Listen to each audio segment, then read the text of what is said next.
Sure, we got everybody with us. Like we have mom with us. We have dad. Is dad going to be with us today? I don't think he has participated, Judge. All right. Just thought I'd check. All right. We're on the record in the matter of Victoria is with us. We have Mr. Delaney, Ms. Brucker from the prosecutor's office, Riley DeFighter from juvenile caseworker, and Sir Supervisor Ms. Johnson is with us as well.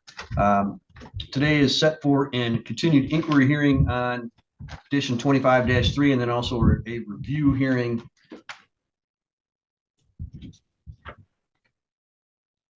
I believe Victoria is coming to us from the Ottawa County Detention Center in the RISE Residential Treatment Program. And we adjourned our inquiry hearing to give Mr. Delaney an opportunity to speak with his client. Mr. Delaney, how would you like to proceed today as to the petition? I believe Victoria will admit to the petition. Let me ask Ms. Brucker, we've been here a couple of times on similar charges. Was there an offer or simply that she would admit to the current altercation she had with her mother? And I say current, I know it's not a brand new one, but was there an offer? There's no offer on it, Dave. Okay. So I think, and as I indicated, if I could ask Ms. Brucker, what's the date of this altercation? Do you have that before you? I could burden you. May the 1st. Okay. Oh, thank you. Victoria, we have some other things we're going to discuss with the judge today, but we also discussed that you did have a fight with your mom on May 1st, and you've had fights with her before. And I think we agreed that you would admit that to the judge, that you had a fight, either you threw something or pushed her. Is that a fair statement? Yes. Okay.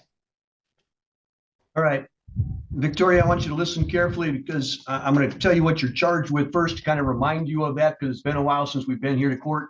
Then I'm going to tell you what your rights are in regard to that. Make sure that you understand all of those things. And if you have any questions, you'll have an opportunity to speak with Mr. Delaney as your attorney for those things as well. So the charge against you reads as follows. It says, in honor about May 1st of 2025 in Otsego County, that you did commit the offense of domestic violence in that you did make an assault or an assault and battery upon Melissa Reichscroft Gonzalez, a resident or former resident of your household.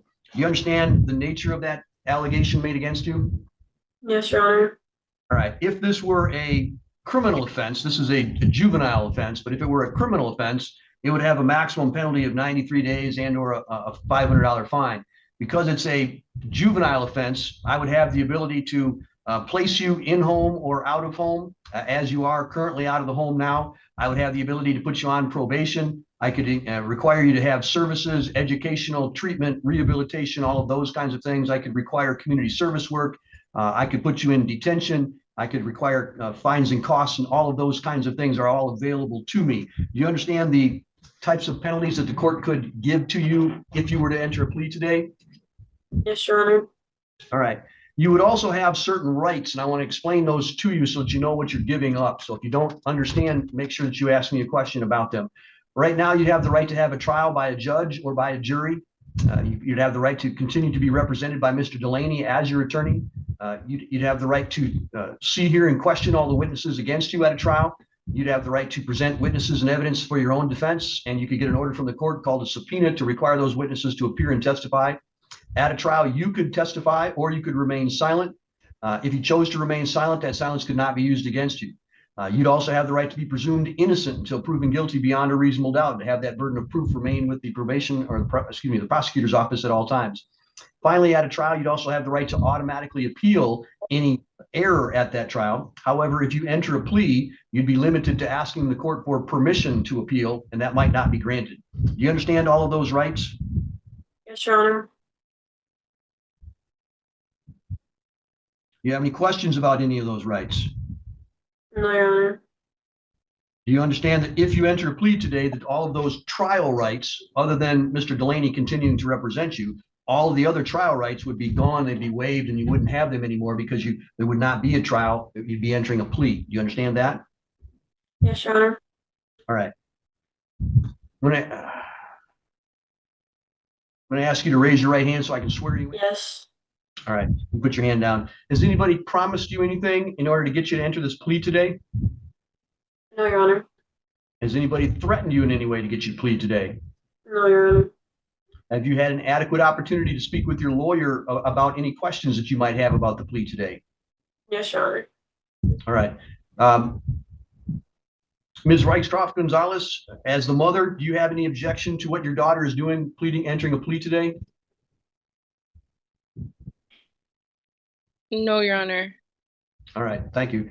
And is this with your okay that I take a plea from her today? Yes, Your Honor. All right. Victoria, I'm going to then ask you what it is that you did on May the 1st that makes you believe that you committed an assault or an assault and battery upon your mother, who was a resident or former resident of your household. What did you do that was assaulted? Your Honor, if I'm being completely honest, I don't remember.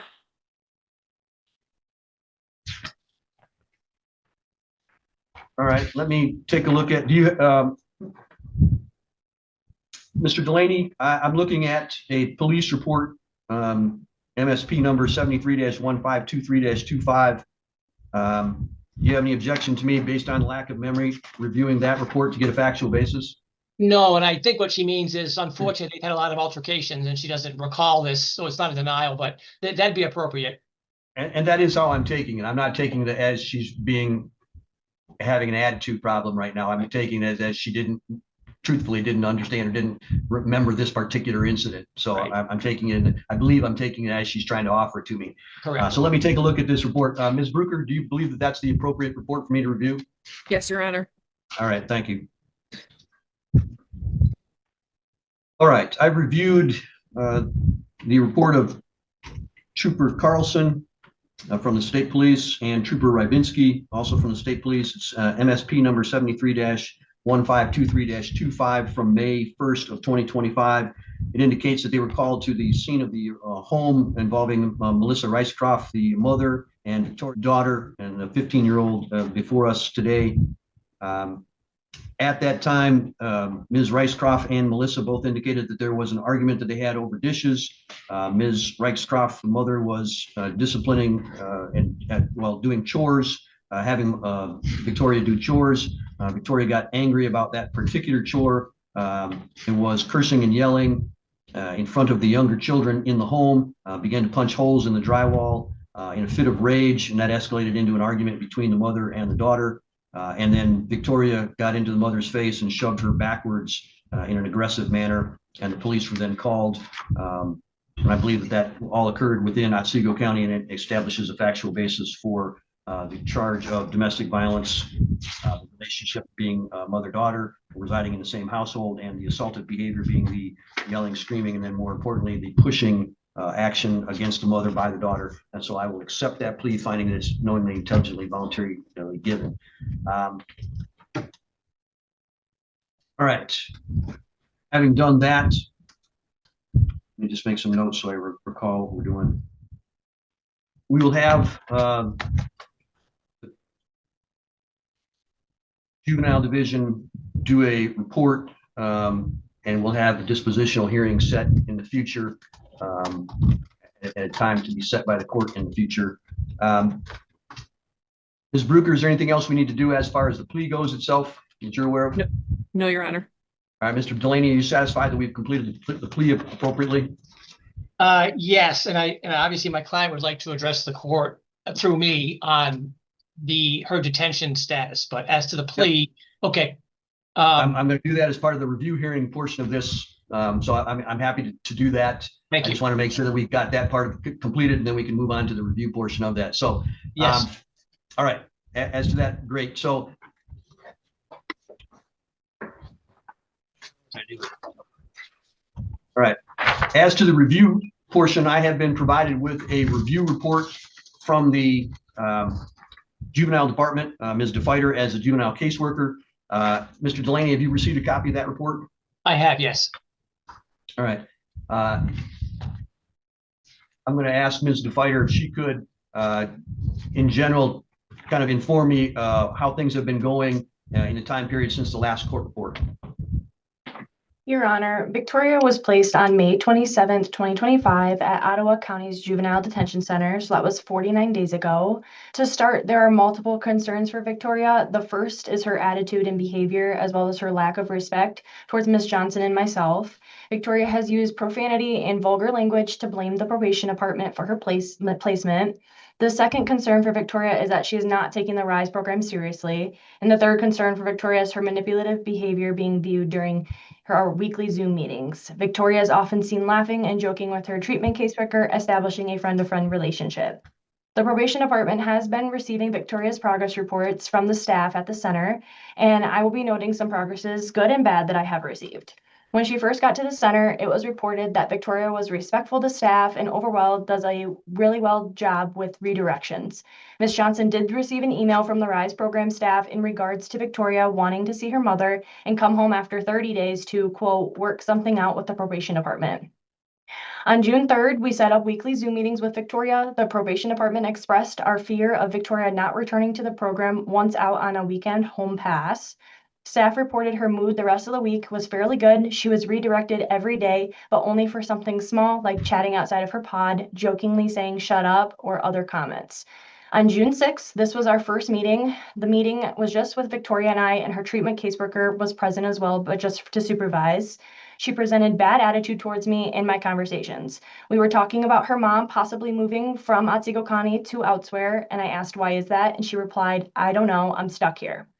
Staff reported that she needed to receive more redirections for her swearing, antagonizing, talking out of turn, mouthing off, and looking at other pods to talk about boys. On June 8th, her room was searched and a small folded note was found reading, "You made fine, hit my line, I know you have time." She states she did not write it, but she does not know where it came from. More redirection was needed for antagonizing others, talking over top of peers, and overall redirection of general experiences. June 11th, she was checked for language and had some more timeouts. June 13th, this was our second meeting with Victoria. This was just her and I, as well as her treatment caseworker. Victoria states she is learning positive things and taking accountability for her actions, but then later in this meeting, she told me she's not learning anything because it's easy. She then asks me why she had to be here for 120 days if she can complete the program in 65, and also wanted to know why she had to wait forever for a home pass. As I was trying to explain to my best of my abilities, Victoria told me she was actually done talking to me because, quote, I am uneducated and new. June 15th, she got redirected for arguing and bickering with her peers and for calling a different peer a nickname of Mexican. Same day, she received a notice of discipline for being disruptive and yelling from her room during a lockdown after a peer was making threats about her. It was reported she was taking accountability for this, so that was really good. June 18th, the probation department received an email requesting that Victoria is asking for a home pass on the 27th of June if Melissa can attend the weekly meetings with Ms. Johnson and myself, and if her time can be changed from 120 days to 90 days. June 20th, we had our third meeting. Ms. Johnson was present for this one as well. Victoria states she has been learning a lot from this program, and Melissa and Victoria will be attending family counseling to work on boundaries, communication, and anger to create a better relationship, and she is on step 4 of her program book. June 21st, it was reported that she had very low efforts but was respectful to others and kept to herself. June 23rd, Ms. Johnson called Melissa and she states Victoria has been frequently writing to her, practically begging her to come home and begging Melissa to talk to Ms. Johnson to let her out before the target date of 120 days. Victoria also told Melissa that she's being bullied and people are, quote, setting her up by planting notes in her shoes and rooms. At this point, Melissa reports she is nervous for Victoria. If she gets a home pass, she fears that she will not return. June 27th, this was our fourth meeting with Victoria. Ms. Johnson was also present. Victoria told us that she's on step 6 of her program book, but Victoria cannot remember what steps she has done or what previous steps she had already did. She's very reluctant on trying to figure this out with the program book being right next to her and will not talk to us about the steps she has learned because she, quote, can't remember. When asked about presenting these steps, she says, quote, I just do it. We got into a conversation about possibly being prescribed medications, and Victoria has strong feelings about medications, stating she doesn't need them and doesn't want them because the only problem she has is her anger.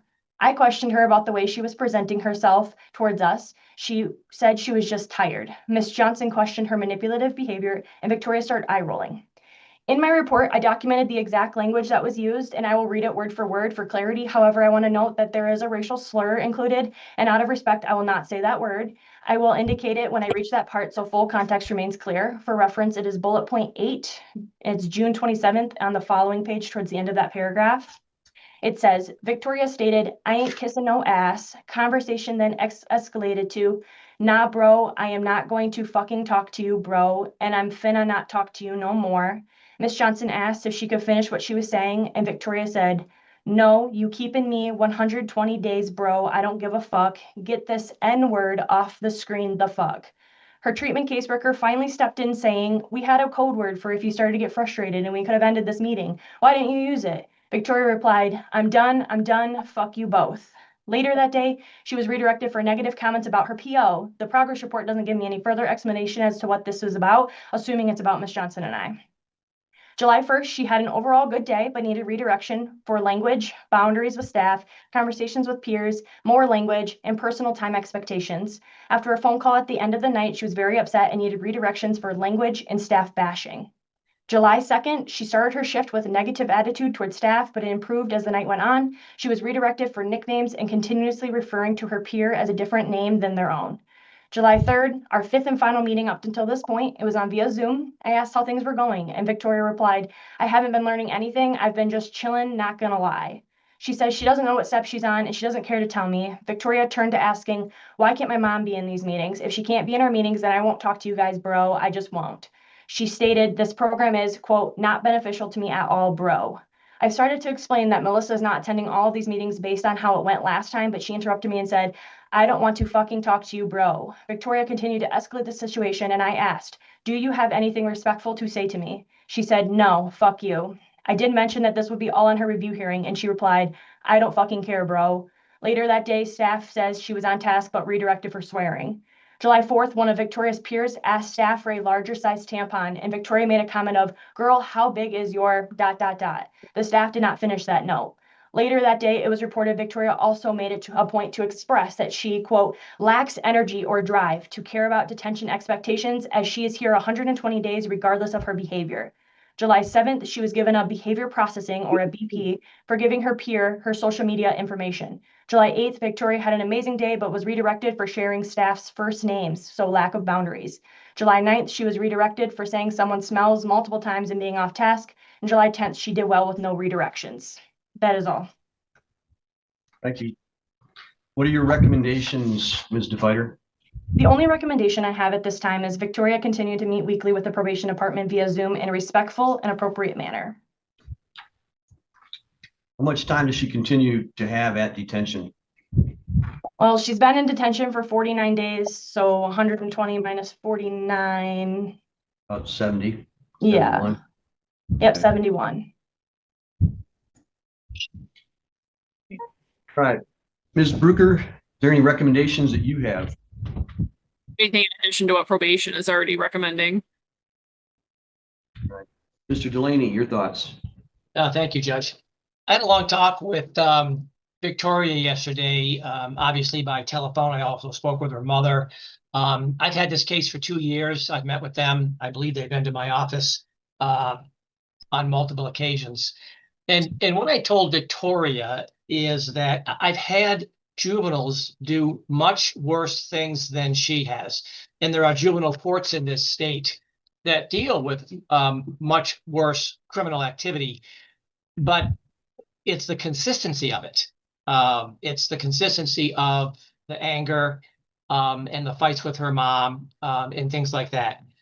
Having said that, because people have been giving the negative view of Victoria since we started today, and she's probably earned that badge, she's capable of being a polite person. Some say that's manipulative. Her mother is not an enabler. She comes to court and tells it like it is. She has indicated that she is working in counseling too for some of her behavior, although I think much of it would be in the corner of Victoria. And obviously Victoria wants to come home, and her mother even indicated that she would consider that.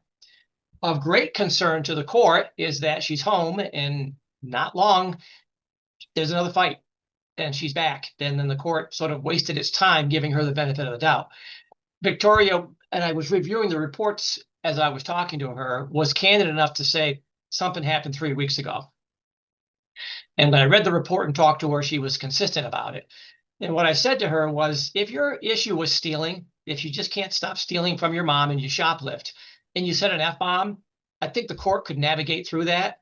But the file has been the F-bomb and the anger from the beginning. And this was a Zoom call. I mean, I don't want to make excuses for her. Was in a Zoom call. So they weren't even in the same room, and it wasn't really her mom. And they talked about medication that got under her skin, and she went off on a tirade. She has to decide what it's going to take to control that behavior. She has to do that now. I think that even her mom would admit sometimes mom's had a long day. She's raising other children. She's working hard. She has a lot on her plate. And maybe she comes home and it's not the best day for her.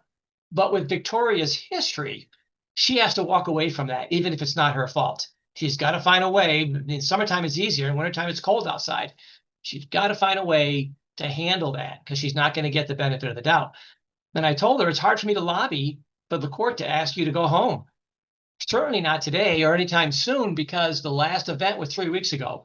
And it was exactly what you're in trouble for. You didn't assault anybody, but it's that behavior. So the court, you know, Victoria sees all of this, and you've got to earn that with the court. I think that what I can ask the court to do is for her to earn that. Have her mother lobby for her, have the caseworkers, the juvenile caseworkers lobby for her. And I told her, I know both the caseworkers, Judge. They're very reasonable. They haven't met the unreasonable juvenile probation officer that works in Detroit. And there's no reason for her to retaliate that way. She earns their trust, and their good marks, and mom's, and perhaps even Ms. Bruker. And this assault was in May, so it's not obviously a brand new assault with her incarceration. Then I would ask the court to give the discretion, but she's going to have to prove that to the court. And, you know, Victoria, what the court heard today is not good. 15, 16, 17, you're going to be off probation. You've been on way too long. I know I'm doing the lecturing for the court, but I wear two hats. I act in your best interest. I also advocate for you, but I have to be realistic here. So I would ask the court, in conclusion, is to give her the opportunity to prove that and indicate what it takes to prove that, not just she behaved for a day. What can she do to earn the court's return home and to give that discretion to the juvenile office? Thank you. Victoria, I'm going to give you an opportunity to tell me anything that you want me to hear as well. So this is your opportunity to let me know how things are going with you, what you think should be done, and why you think that. So go ahead, please. I have nothing to say, Your Honor.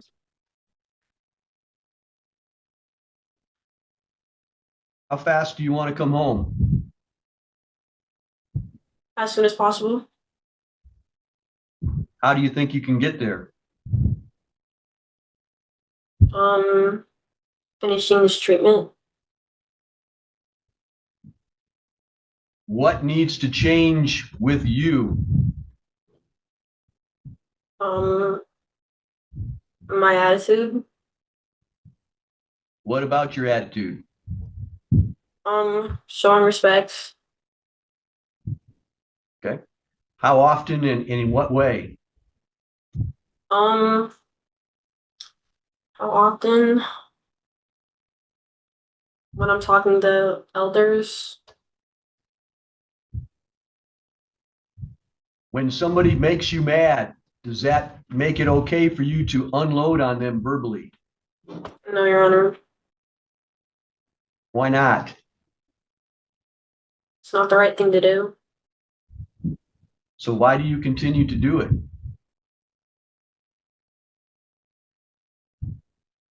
I don't think.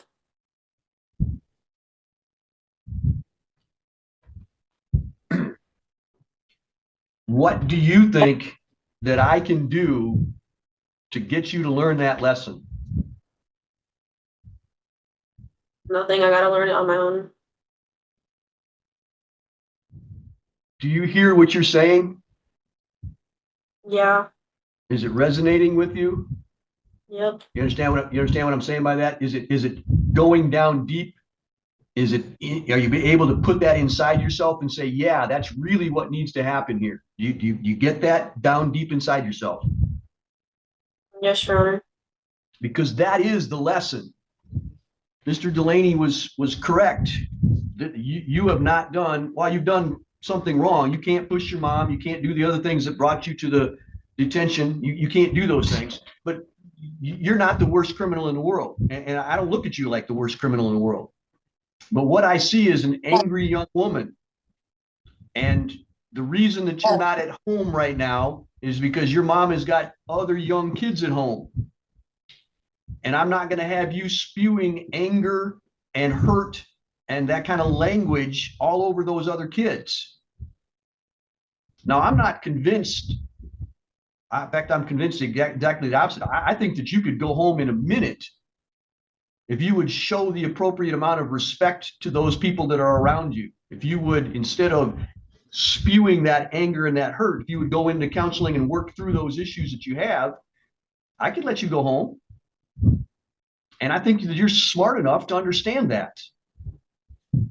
I listened very carefully to the report that was given to me. I heard that initially you were doing good things at Rise, that you were appropriate with your language, that you were appropriate with your actions. I heard the word respectful being used on occasion.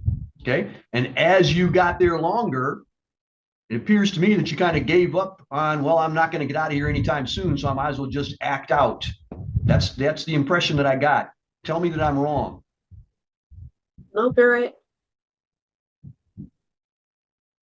And it hurts me to believe that you are giving up on yourself, because I see a very intelligent, well-spoken young lady who can and probably will at some point in her life realize how much time she has wasted simply being angry. And how many people she had to hurt before she learned that lesson. Quite frankly, young lady, you control the key. You will get out when you can show me that you can control the anger. I don't know. I'm not a social worker. I'm not a counselor. I'm not a therapist, but I've been doing this long enough. And I've been a coach. I've been a dad. I'm a granddad. I see kids on a regular basis in front of me in court. So I'm not going to claim that I'm an expert on you, but this is nothing new to me. And I get it. Teenagers have this up and down. You're still learning how to do things in life. You're still trying to figure out where you're going to be and what you're going to do. The key is in your hand. When you figure out how to shut the door on the anger and not spew it all over everybody else, you can go home. And it probably isn't going to be as quickly as you'd like it to be, because it's going to take some time for you to do that and to prove to me that you can do it on a regular basis. But you've only been there for 49 days. You haven't even been there 2 months yet. You got a long time to go before you get out of there. And quite frankly, I can send you right back there. If you come home and you're just going to put your time in and come home, you're probably going to end up going right back there again. So let's do this the easy way. Let's do the hard work now. Get yourself under control, like I know that you can, and then let's come home and show everybody that you can do this. Because I've got to say to you, the language that I heard directed towards my staff is totally unacceptable. I am not a violent person, and I'm not saying that I would do this, but if you were talking to my staff in front of me, I would be tempted to slap your mouth. And I know that that's inappropriate, okay? But I just got to tell you, that's what that language makes me want to do. Now, I'm old enough and I'm smart enough not to act on that. I get it, all right? But you got to understand that a smart mouth on a young person is not a good thing. I'm talking to you as remembering my 17-year-old self, my 15-year-old self, and I had a pretty smart mouth on me. I didn't use the language that you use, But I could talk my way around just about anything. Okay. Thankfully, my mom and my dad impressed upon me at an early age that I didn't get to say whatever came to my brain. And I grew to fear my mom and my dad in a good way, because if I stepped over the line, they enforced it. Okay. What I'm telling you is you're at an age now where it's time for you to enforce it. It's time for you to put that check on that, because the language that you used, that's just ridiculously terrible language. You don't get to talk to other people like that. I don't really know why anyone would think that talking ghetto or gangster or whatever it is that you want to call it would ever be appropriate. Why would you want to act that dumb? Why don't you want to be the best person that you could absolutely ever be?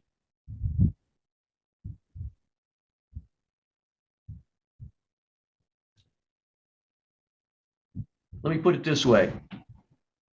If you're smart enough to use that kind of language, then you're smart enough to understand why you're using it. And if you're smart enough to understand why you're using it, then you're smart enough to change your own behavior. So if you're not going to change your own behavior when you're smart enough to understand it, and you're smart enough to know that why you're doing it and what you're doing it for, then I have to believe that that is an intentional behavior on your part, that you are intentionally using that language, knowing that it's going to get you in trouble, knowing that you're not going to go back home. So if you want to stay there that bad, then I'm going to keep you there. Your Honor, can I interject for just a moment? Please. I don't know if you're able to view Victoria on the screen and how she's acting and the behavior, the body language that she's really presenting to you is fairly quite poor at this time. The shoulder shrugging, the nodding of the head when you talk about her behavior, her ghetto language that she just smiled about. This is funny to her, Your Honor. This is not a serious conversation to her. And this is kind of the interactions and the behaviors that we've had to endure with her. So you can see plain sight today, this behavior that Victoria's presenting is how she initially starts with us. Thank you.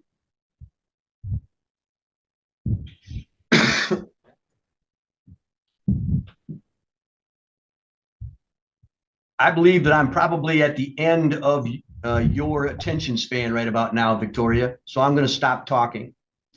I've already told you what we're going to do out of this. You have the key.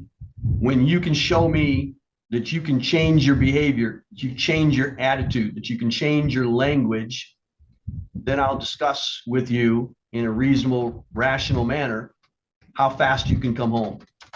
But until you've learned that lesson and can show it to me on a consistent basis, you're in the proper place where you need to be right now. And you'll stay there for as long as I can keep you there. All right, Mr. Delaney, is there anything else that we need to do today from your perspective? Judge, although not required, the day is long. I wanted to know if Mom wanted to weigh in briefly. It's been a long day here, but the court might want to see what she thinks about your views and Victoria's views, if she'd like to, because she called me yesterday and wanted to weigh in. That's fine. Ma'am, go ahead. Melissa, did you want to, what do you think? I did. I did. I wanted to, I mean, my plan was today was to come and just, I call up there. I went to see Victoria already twice and visit with her. I try to go every other week. I have counseling with her every Monday. I call up there, like I said, and speak to the supervisor, if not every day, every other day, and I get a report of how she's doing. And according to them, they tell me always that she's doing good. I am aware of her bad language, and I will not defend her when it comes to that, because that is not okay, and I will not raise my daughter like that. She needs to respect her elders. She might not agree, but she needs to respect. I cannot see her body language. I'm not able to see on my end, so but I completely understand if she is behaving like that. That is very wrong, and she should not, because that speaks volume. I am aware of the altercation that when she did have with Samantha, because she did want me to be able to be in the Zoom, and then there was some discrepancy as far as medication, and them saying that I wanted her on medication, and she knows, and I know I'm not for medication unless she absolutely needs it. So that kind of freaked her out and gave her anxiety. Like, she was like, are they going to start making me, I'm not defending her by no means, but So what I'm trying to say is I was planned on coming on here to ask today if they're not for her to come home, because I want it to be 100% her ready and using discernment and all that. But I wanted to see if we could do a home pass or if I could see her. But it's completely up to you guys. I am kind of disappointed. I'm not going to lie if she's not caring, because that speaks a lot, like how she's going to act when she does come home. But and then as far as the first, the domestic violence, I know at that time I was told to call every single time something goes, so I was very confused. Like, I didn't know if this is like going to be domestic violence on her as an adult, or it's going to be on as an adult, or how that's going to work. But I just wanted to explain that I was told also to, and I'm not defending her, because as you read off what happened that date and time, that is the honest truth. And that did happen. At that time, there was a lot of frustration and bad behavior and stuff going on at that time. But I do want to just let you guys know I was told every single time any little incident happened to call the law, because that was the only way we were going to be able to get her the help that she needed. But I was just going to ask Your Honor if we could make like a plan or see if she does have good behavior. Is there any way she can have a pass to come home, or just not come home, just a pass for the day or a pass for the weekend if I have to make a trip out there for the day?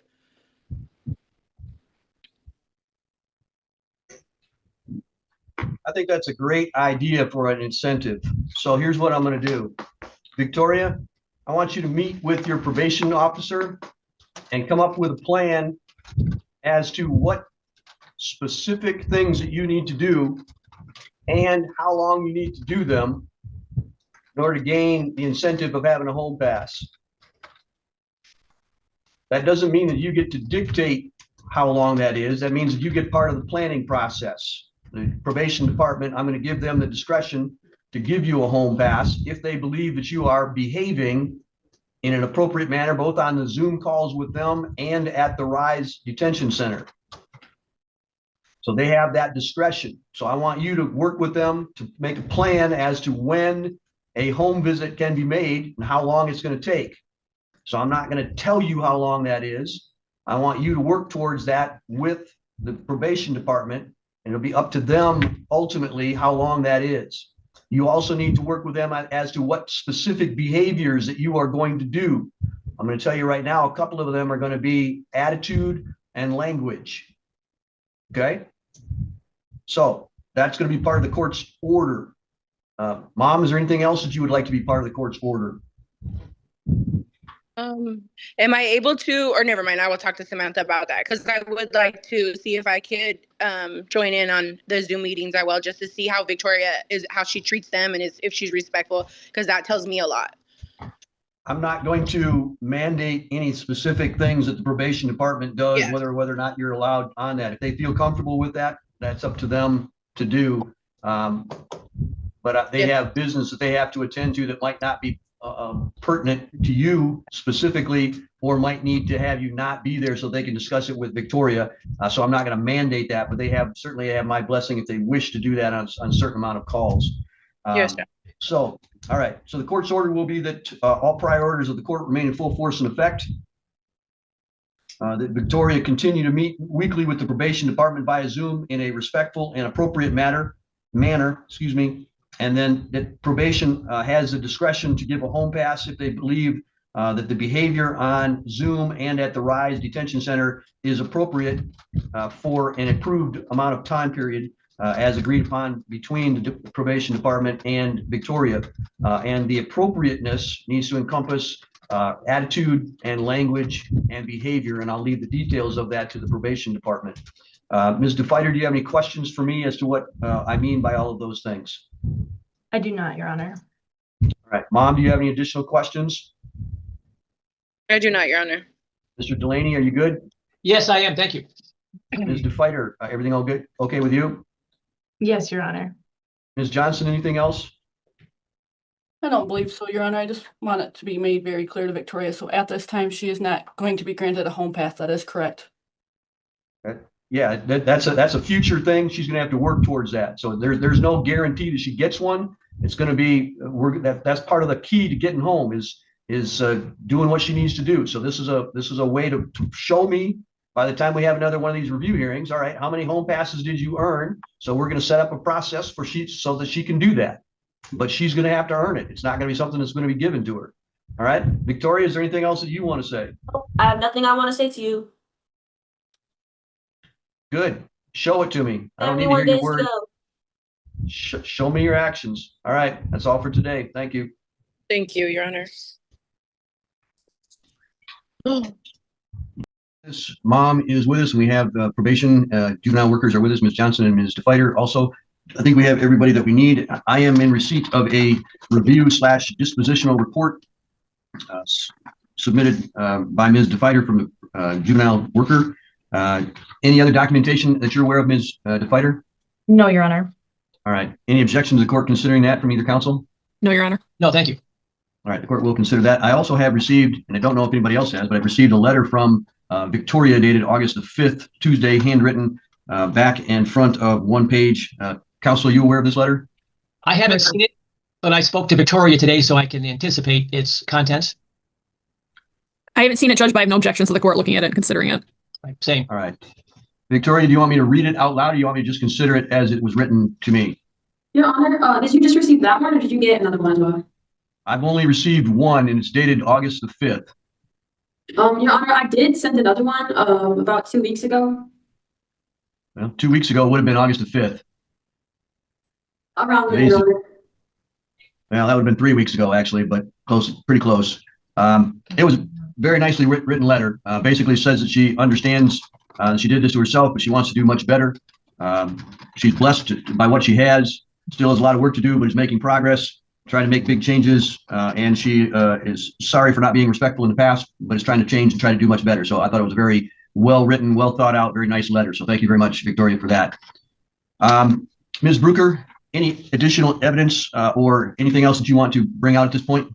No, Your Honor. Ms. Johnson or Ms. DeFighter, anything else other than your report that you want to bring to my attention at this time? No, Your Honor. No, Your Honor, I think we're all set on probation standpoint.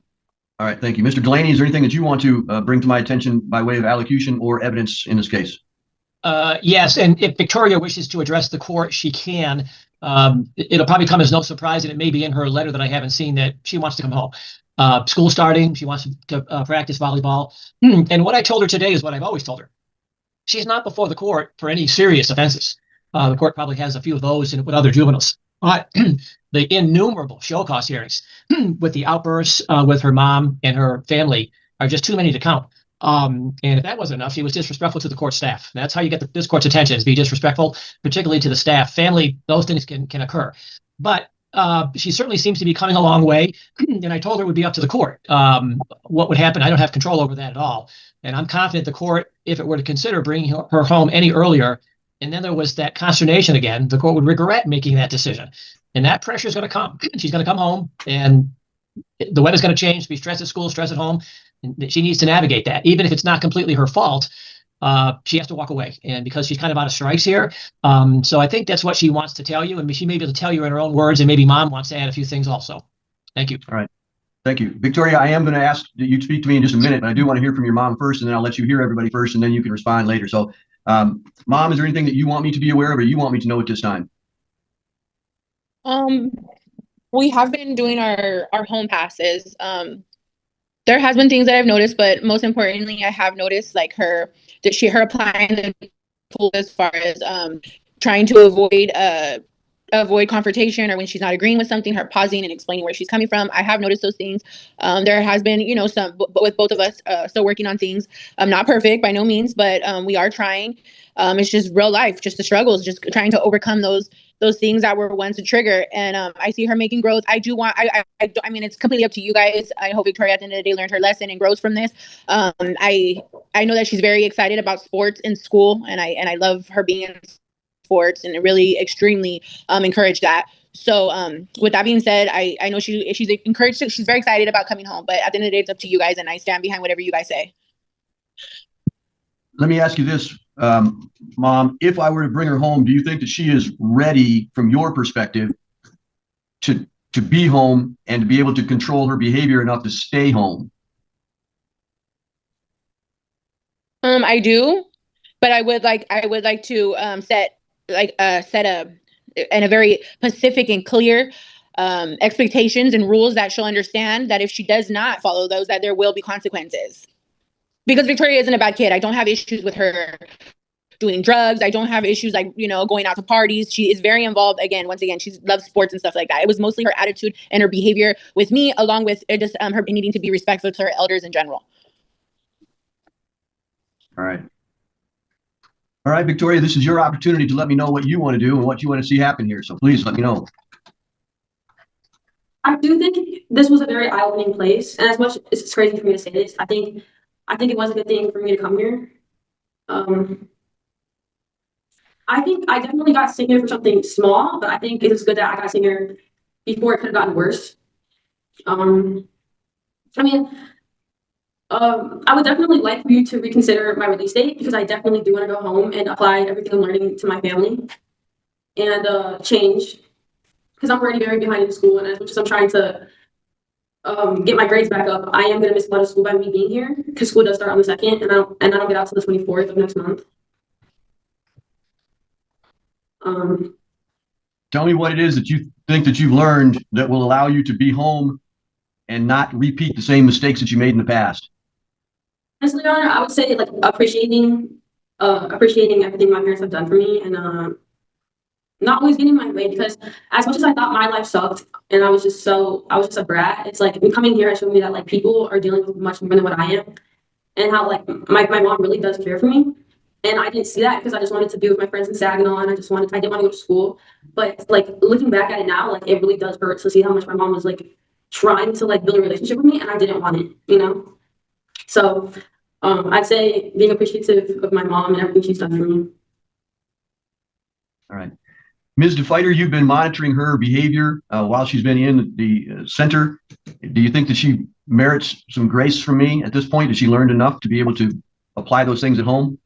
Your Honor, I will note that I did put it in the report that I did receive an on-call on Thursday regarding Victoria and Melissa. They were coming home from Ottawa County, the detention home. There was an altercation in the car. It sounds like Victoria said some things and Melissa didn't maybe follow through with how Victoria wanted her to handle a situation with her sister, which led Victoria to, becoming angry with how the outcome of the situation, and calling Melissa some names, or maybe just yelling a little louder than she should have in the car. I did problem solve with Victoria, and afterwards she did tell me that it was probably a stupid thing to be mad about, and that we talked about what she could have did from here on out, and I did not receive any more on calls the rest of the weekend. I did contact them on Friday, both Melissa and Victoria. They both reported that things went okay the following night, and they just kind of kept to themselves as soon as they were out of the car. So I do believe that Victoria is understanding and learning some new things while in this placement, because if this was a situation that would have occurred months ago, it would have ended in a physical altercation, which was avoided at this time.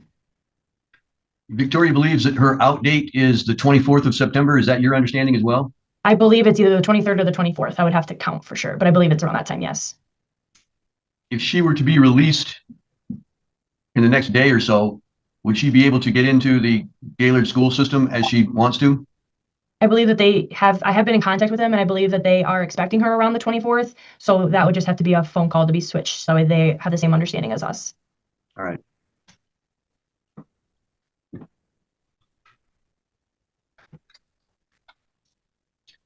Here's the deal from my perspective, Victoria. It sounds to me like you have made substantial progress. And coming down from violence to simply yelling and name calling is progress. My concern is whether or not it's enough progress. The expectation, if you were to come home, is not that you will just be better than you were, but that you will be at an acceptable level. That means zero violence and zero outbursts, or next to zero outbursts, period. That you are able to control yourself as a young lady and not act as a spoiled brat like you have in the past. You understand that? Do you think that you're there yet? I do think I'm at a point where I want to set a better example and learn from my mistakes and grow from here. I definitely have a lot of goals I've set here to be at a good place for when I leave. It sounds to me like you see the other side. You see the getting out, and you see where you can, and you've made substantial progress to get there.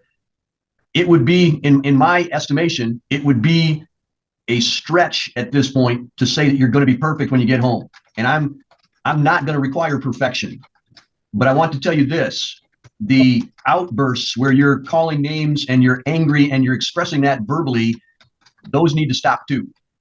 And I get it that it's a process, but you're at that age where you need to, this is just you making up your mind that you're going to control it. Okay. It's been easy for you in the past to express your frustration through physical aggression, and you've learned to get past that. And now you're grappling with the verbal outbursts, right? You're beginning to be able to rein those in, but they sometimes still jump out. Would that be a fair way of saying it? Okay. So if you're able, and really the physical outbursts are the hardest ones to get past, or at least they're the most dangerous. And if you're able to do that, then I think you are able to get past the verbal ones as well.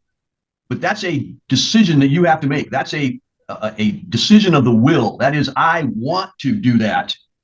And that means that you've got to exercise an awful lot of authority and control, even when you're upset and angry. Can you do that? Your Honor, can I weigh in just a moment? Absolutely. I want to bring it to the attention to you. I did receive a progress report dated 8/18 through 8/24. So this is the most current week that we have for Victoria at the placement. While it reports that she is improving, she is still struggling. She did have a recent BP that she had to run due to behavior at the facility. It looks like maybe she didn't make her bed, or maybe she had some talking back, or some sort of behavior that required a BP to be ran. While she did return home on a home pass, it looks like this had to be done on Sunday when she returned. Although when she returned, she did do this BP, it sounds like, but she was redirected multiple times through the movie expectations and off-task talking. She went to bed early. While it was reported she was respectful to her peers and other staff, she is still struggling with those positive relationships with others. She is still struggling to do as she's asked. She is still struggling with comments and actions towards others. I will tell you, she has made some great improvements. My concern with her coming home a little early is she's just not ready verbally to address people properly. Victoria, what do you have to say about that? I actually just talked to the head lady about that BP, and she even felt that wasn't needed because I didn't get redirected for that, and I had left during shift change for my home pass, so that's why my bed wasn't made. So, and as of not being ready, I think I'll definitely focus on just me with my family. So in treatment, I would be trying to be more respectful to people, but I've honestly just been trying to focus on how I act with my family more than how I act with people around me. Because honestly, I think where I'm at with talking to people around me, I think I'm fine with that. It's never been a problem. It's just been always with my family and how we communicate and come across. All right, thank you.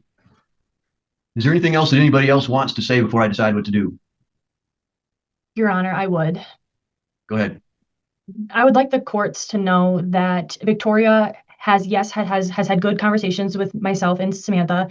We haven't had any of the back talk like we've had before. She has been able to reflect. I talk, she talks. It can be a good conversation, a positive conversation, even if it's not about a positive topic. I will say, though, during my on-call, either with my on-call with Victoria or it was my follow-up Friday morning, she had asked me the process to get emancipated. And I had told her that to direct her to her attorney and that her attorney could help her through that. And I did ask her why, and her response, back to me was that she feels that she could have a better positive relationship with her mom if she did not live with her mom. Okay, thank you.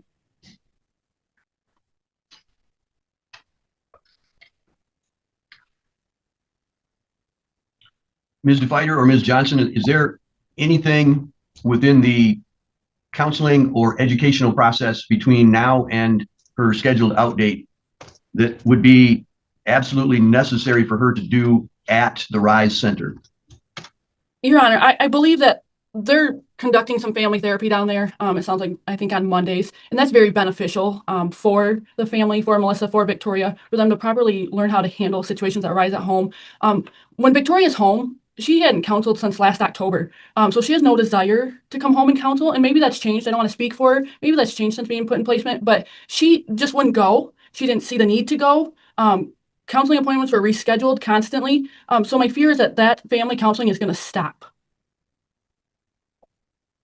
Do we have a similar program, a similar counselor we could start here, even if it's not immediate? Would there be one that we can get her into so that there's some follow-up to whatever she's learning at the RISE Center? Miss Sarah is willing to take Victoria's case back over when she comes home. We've been maintaining a updated progress with Jeanette as well, so she's very well aware of what's going on with Victoria while at the program. The concern is, again, are they going to cancel appointments because it's, they don't Right. have to be there. You know, there's multiple days in the week that maybe they can reschedule or work around things. That's my concern. But yes, there is a counselor here that will pick up the progress. All right. Any other comments before I decide what to do? Can I say something? Go ahead. As for the therapy, with our old therapist, it was a lot because at that time I was in sports and I was at basketball. I had basketball and it was a lot. It really was. And I didn't want to miss basketball practice. And I didn't want to miss basketball practice at that time. And I had to balance that out. Plus like my community service, I was trying to attempt to do. And in my opinion, I think it is a little absurd for me to stay until next month because I'm done with the treatment. And now I'm pretty much just staying as if I'm in like normal juvie. And I really do want to get back to school and fix my grades and restart some of my classes to catch me up. Your Honor, can I chime in on that? Yep. As far as the comment that Victoria just made with her trying to balance therapy, community service, and school and sports, I believe you said in your note that she was requesting to come home so she can participate in volleyball. Victoria still has 25 hours of community service that was court ordered on June 18th, 2024. It has been extended to this year. And then she has another 25 hours of community service that was court ordered on January 13th, 2025. And then I am asking for more community service. So I think it's just going to fall under the same stressful situation that she just said she was in the last time when she quit counseling or canceled counseling as sports, school, community service. It's just going to be a cycle. Yep. And I don't discount anything that you just said. All right. Victoria, I have listened to you very carefully, and I believe that you have made substantial progress. As far as your attitude goes, your letter was outstanding as far as telling me what you're thinking. The way that you presented yourself today was miles better than where you were at in the past when you've been here in court. There are still some serious hiccups in your relationship with your mom. And I don't have a magic wand and I can't make those things go away. That's going to be the hard work that you and your mom are going to have to do. I can tell you from countless hours of agony sitting in this courtroom, both as a judge and as an attorney, listening to families that have torn themselves apart, that the work that you do to have a good relationship with your mother is probably one of the most important things that you will ever do in your life. The better relationship that you have with your mom now, it will serve you well for decades in the future. It will set you up for how you're going to have a relationship with your kids whenever you get there. And that may be a long time in the future, but I can tell you this, as a grandpa now, time flies from here forward. You're entering high school, it'll be over in a blink. You'll be into college or you'll be into a job and you'll be having kids in a blink. And one more blink after that, and your kids will be at the age that you're at now. So it's not going to be a long time. And so the work that you put in to mend this relationship is absolutely necessary. I think right now that if I were to put you at home, it would be stretching both you and your mom in just about every imaginable way. I am seriously considering doing that. And I believe most of the time I take what my staff tells me very seriously. And I don't disbelieve anything that they've told me here. And they're telling me to put the brakes on, basically, that they want you to succeed. They hope that you can succeed, but they don't think that you're quite ready yet. My thought is it would be better for you to start school with everybody else to get the full advantage of that. And hopefully we can put in place counseling and all of the other things that Ms. DeFighter said that you're still going to need to do. And I think that is probably going to overwhelm you once or twice. But you need to practice doing what you say you're supposed to do when you're feeling overwhelmed. And that's hard to do sometimes in an institutional setting like you're in now. You need to practice out in the real world. I have to tell you this, if I get any information that you are going back to the old Victoria, that the impulse control is not there, that the control over the mouth is not there, I will not hesitate to put you back where you're at right now. I am basically overriding the good counsel of everybody else on this screen and saying, I'm going to take a chance on you. So here's how we're going to do it. I want you to start school. I think that's important for you. I think you need the opportunity to show everybody how smart you are, and school is one way of doing that. I think it's good for you to be involved in sports. I grew up doing sports too. I'm a former basketball coach for 18 years at the high school. I saw how much that means to students and how well they perform later in life when they've been involved in that team concept. And they learned that the good things that happen because of hard work and teamwork and putting something bigger than yourself first, self-sacrifice, all of that stuff that you learn in those team sports. So I want that experience for you. But you can't get that experience if you're not controlling your behavior and your mouth. Have I made myself clear about that?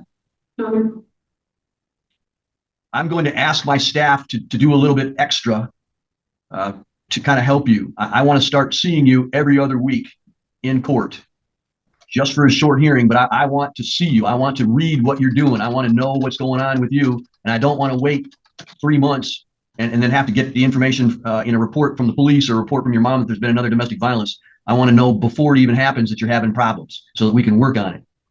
I want to have you in counseling, you, and if Jeanette Sarah will take your mom for family counseling, great. If not, we'll try to find someplace else to get you both in that so that you can continue to work on that relationship. But even with that, most of this is going to depend on you, because I can't be with you every day, and my staff can't be with you every day. And even your mom, she can only be with you parts of the day because she's got work and you're going to have school. So you're going to have to do a lot of this on your own. So I'm going to take a chance on you. I'm going to bring you out of the juvenile center. I don't think you're ready for it yet, but I think it's important for you to try. You've been there a long time, as Mr. Delaney said, on not the most serious things in the world. And at some point, I've got to say, I trust you, or I'm at least going to trust you to do the right thing. So here's me telling you, I'm giving you a chance. How you deal with it is going to go a long ways to showing whether or not you're mature enough, whether you've grown up enough, whether you are strong enough to do it. And it's going to be pretty clear pretty quickly whether or not you do it right. Okay. Again, I'm not going to require you to be perfect, but I want to continue to see this good attitude. Even when, if you make a mistake, you make a mistake, own up to it, right? If your mouth gets in front of your brain, say, I'm sorry, and then do something to make up for that, right? If you hurt somebody with your mouth, then you say, as soon as you're able to, you say, you're sorry, what can I do to make up for it? And you make yourself limit. You literally bite your tongue if you have to. Your job is to grow up into a good young woman. And part of that process is not always saying what you feel the moment that you feel it. You got it? Yes, sir. All right. I am going to follow the recommendations that were put on in the report. And then I'm going to add a few things to that we just talked about. So here's what the requirements are for you. Prior orders of the court will remain in full force and effect. There'll be a crime victim fee of $25. Victoria will continue to meet with the probation department weekly as arranged by the probation department. And I would like to add to that I would like to see her at least for a few weeks, maybe even a few months, every other week, if at all possible. Now that can be done via Zoom. And I know that she's going to be in school, so it'll have to be after hours, and probation will talk with me about how we arrange that. But I want to see her on a regular basis and hear reports about her on a regular basis, hopefully every other week, until probation recommends otherwise. Victoria is going to complete a school success plan and turn it in by September the 19th. She's going to write a sincere apology letter to the victim and turn it in by September the 19th. She's going to do a 150-word skills I have learned essay and turn it into the probation department by September the 19th. And then we're going to set up counseling for her with Jeanette Sarah, so that when she is here in the Gaylord area, she has continued counseling so that she can learn how to do the things that she needs to do with her mother. And I'd like to have probation department work with Jeanette Sarah on family counseling as well for mom and daughter to both be engaged in. With all of those things in place, I am going to bring her home. So mom, she's going to be at your house and make the arrangements for that. I don't know how fast that's going to occur, Victoria. The probation department's obviously got to get that paperwork prepared, get that down to the detention center, and make arrangements to have you picked up and brought back. I will expect you to be on your best behavior at all times. I can't stress that enough. This is a kind of super secret probationary thing I'm doing here. And so you need to understand that anything that you do that messes it up could make me change my mind. And I don't want to have to do that. I want you to shine here. I want you to do well. I want you to prove me right and make me smile. Am I clear? Thank you, Your Honor. All right. Ms. DeFighter, is there anything else that you need from me? No, Your Honor. Ms. Brooker, anything else? No, Your Honor. Mr. Delaney? No, thank you. Ms. Johnson? No, Your Honor, thank you. And Mom, anything that you need from me at this moment? Yes, if I may. I was hesitant about even bringing this up, but something that has been a very big struggle is anytime Victoria is corrected or has some, like a rule that she just doesn't want to do because she wants to do her own way. A big thing was her going with her dad to California or to Saginaw, which she would take off for long periods of time and miss court, counseling, school, etc.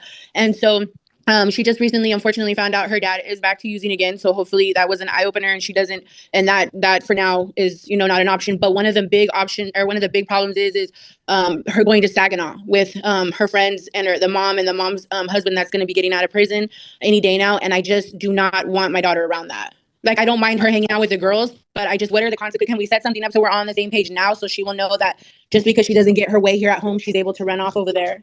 Yeah, I think that's a great idea to bring that up now. The expectation, Victoria, is this: you will follow all of the rules that your mother sets at home. Period. End of story.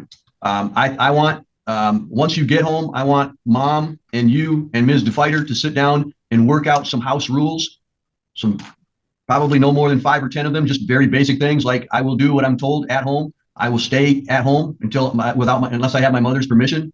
You know, very basic things like that. If there's any other house rules, like I will keep my bedroom clean, or those kinds of very specific, very clear rules so that everybody knows this is what the rules are. And then if there's going to be any deviation, you can ask, but you don't get to throw a temper tantrum when you don't get your way. So I want it to be very clear. So that's a great idea. So one more thing that you're going to do when you get home is you're going to have to set up a meeting with Ms. DeFighter. Mom, you're going to be there. We're going to talk about those and lay them out 1, 2, 3, 4, 5, well, however many you come up with. Keep them short, keep them sweet, keep them small.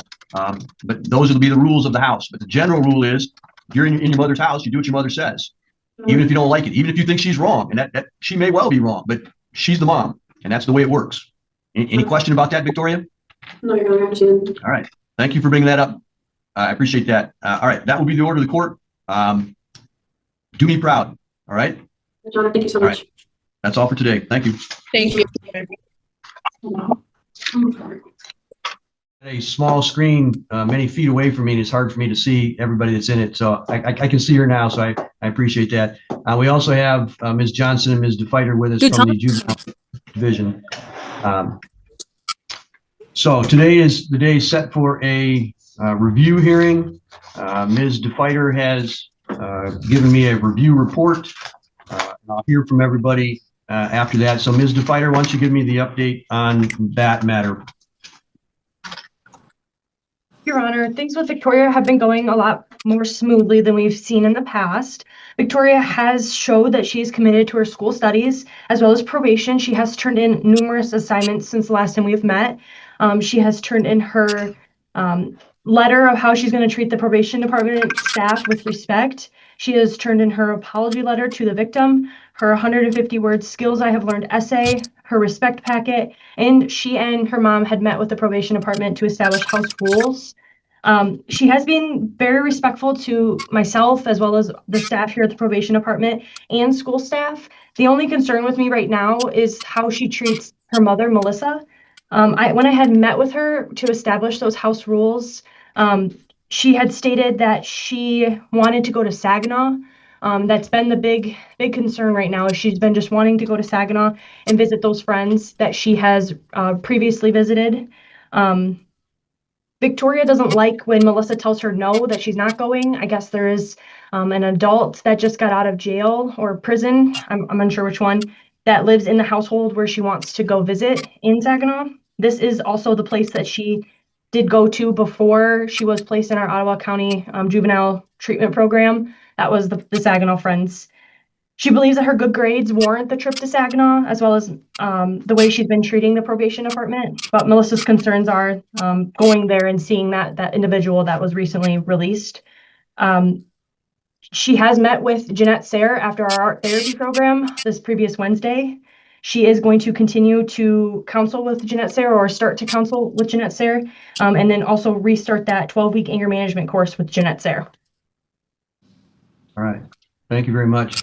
Ms. Brucker, is there anything that you need to, I know that you have a short schedule with us today. Is there anything else that you want to let me be aware of? No, I mean, I'm pleased that there is somewhat of a positive report. Obviously, Melissa's, the mother, and she makes the decision on where Victoria can go and what she should be doing. And hopefully Victoria continues to respect that. All right, Mr. Delaney, on behalf of your client, anything that you want me to be aware of? I wanted to ask Mr. Fighter, how old is Victoria now? Victoria's 15. Is she a sophomore at the high school? She is. Okay. I'm glad to see the respectful behavior, Judge. That's been a focal point, among other things, for the court. But I certainly agree with her mother. I wish I could say that the world is a safe place for 15-year-old girls, but it's not. And her mother's right about that. And I don't know if Victoria understands that, because Galen's a nice little town, although it can be dangerous here too. But mostly I'm glad she's capable, which I knew she was, of being respectful. All right. Ms. Johnson, is there anything else that you want to add? There's not, Your Honor. I haven't had much interaction with Victoria since our last hearing. Mr. Fighter's been doing a lot of the caseload work. Okay, thank you. Mom, I'd like to hear from you. How do you think things are going now? Yes, Your Honor, I'm here. Things have gotten a lot better. Victoria is making progress. She is getting straight A's. She has been doing community service at her church. As far as her respectfulness, there is areas that I will be completely honest, she does need to continue to work on. She has made progress, and I will, as just the main thing is just like when I say no, it's for a reason, and she needs to understand that there's a reason why I'm telling her that she has to be very careful and choose wisely of her surroundings, because that's very important. And so when Victoria just is going to have to learn along the way that when I say no, that's exactly what I mean. I'm not going to give in. I'm not going to change my mind. There's a reason why I have to say the things that I say. So that is still a little battle that we're battling. But other than that, she is doing a lot better. Good. I'm glad to hear that. Victoria, now is a chance for you to tell me what you think is going on, how things are going. Your Honor, I think things are going a lot better compared to how they were before, because although me and my mom do have our slip ups sometimes, we have not gotten physical once. And we both are learning how to communicate better. And I think a lot of the stuff I learned when I was in detention has also paid off with me and my mom. And I think I've also been focused so much on school and trying to get my community service hours done that I haven't really even had time to really argue, especially because I've been applying to like jobs and stuff. So I think me having like more structure, I think is helping a lot.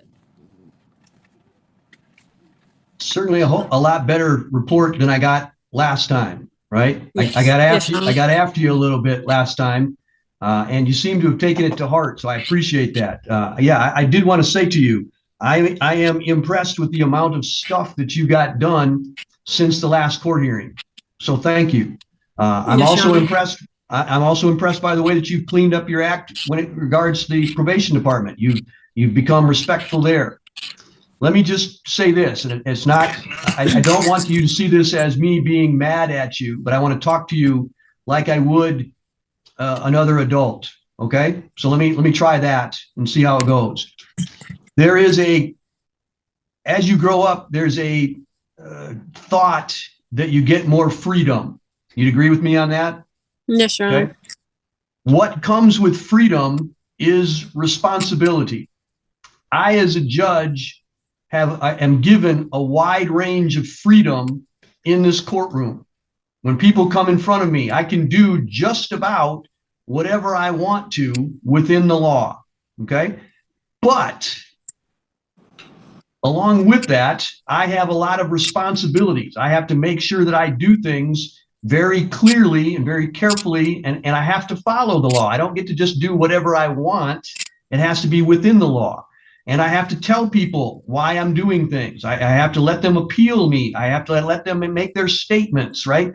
So even though I have an awful lot of freedom, I also have an awful lot of responsibilities. I don't just get to do whatever I want, whenever I want, however I want. And if people don't like what I do or what I say, they have the freedom to put that in the newspaper. They have the freedom to write about it. They have the freedom to protest. They have the freedom to say whatever it is, and I can't stop them from doing that. And I think that's what you're beginning to learn as you grow up. You're asking for more and more freedom, but the people that have the most freedoms also have the most responsibilities, right? As a kid, you don't have as much freedom, but you don't have many responsibilities either. And I think what your mom is trying to teach you is that as an adult, especially as an adult female, there are times and places where you have to be very careful about going into those places. I, as a judge, have to think about that. I can't go to certain places because it's not a good look for a judge to be there, right? I can't be involved in certain activities because people would wonder, hey, is the judge doing the right thing there? So I have to be very careful. You as a young person have to be very careful of your safety.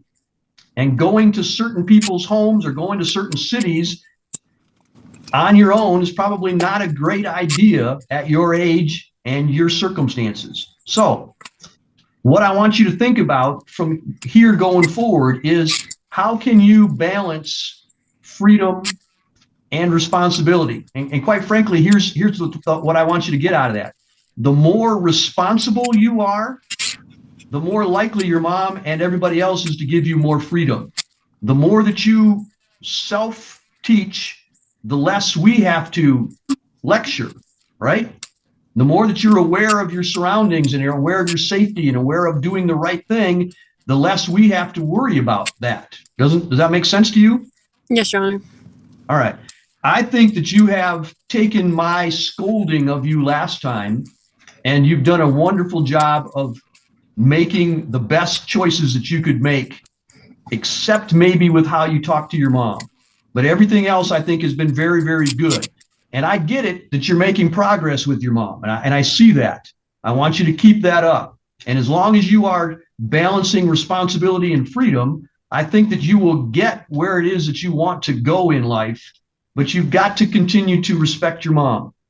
One of the things that we are in our society are responsible for as kids is to honor our parents. You do that by listening to them and doing what they say, even if you disagree with them. Okay. I am 63 years old. I am privileged to have my mother still with me. I think I just lost him. I got it. Melissa's phone. It must have died. 1 second. They're there, just the screen's not on. All right.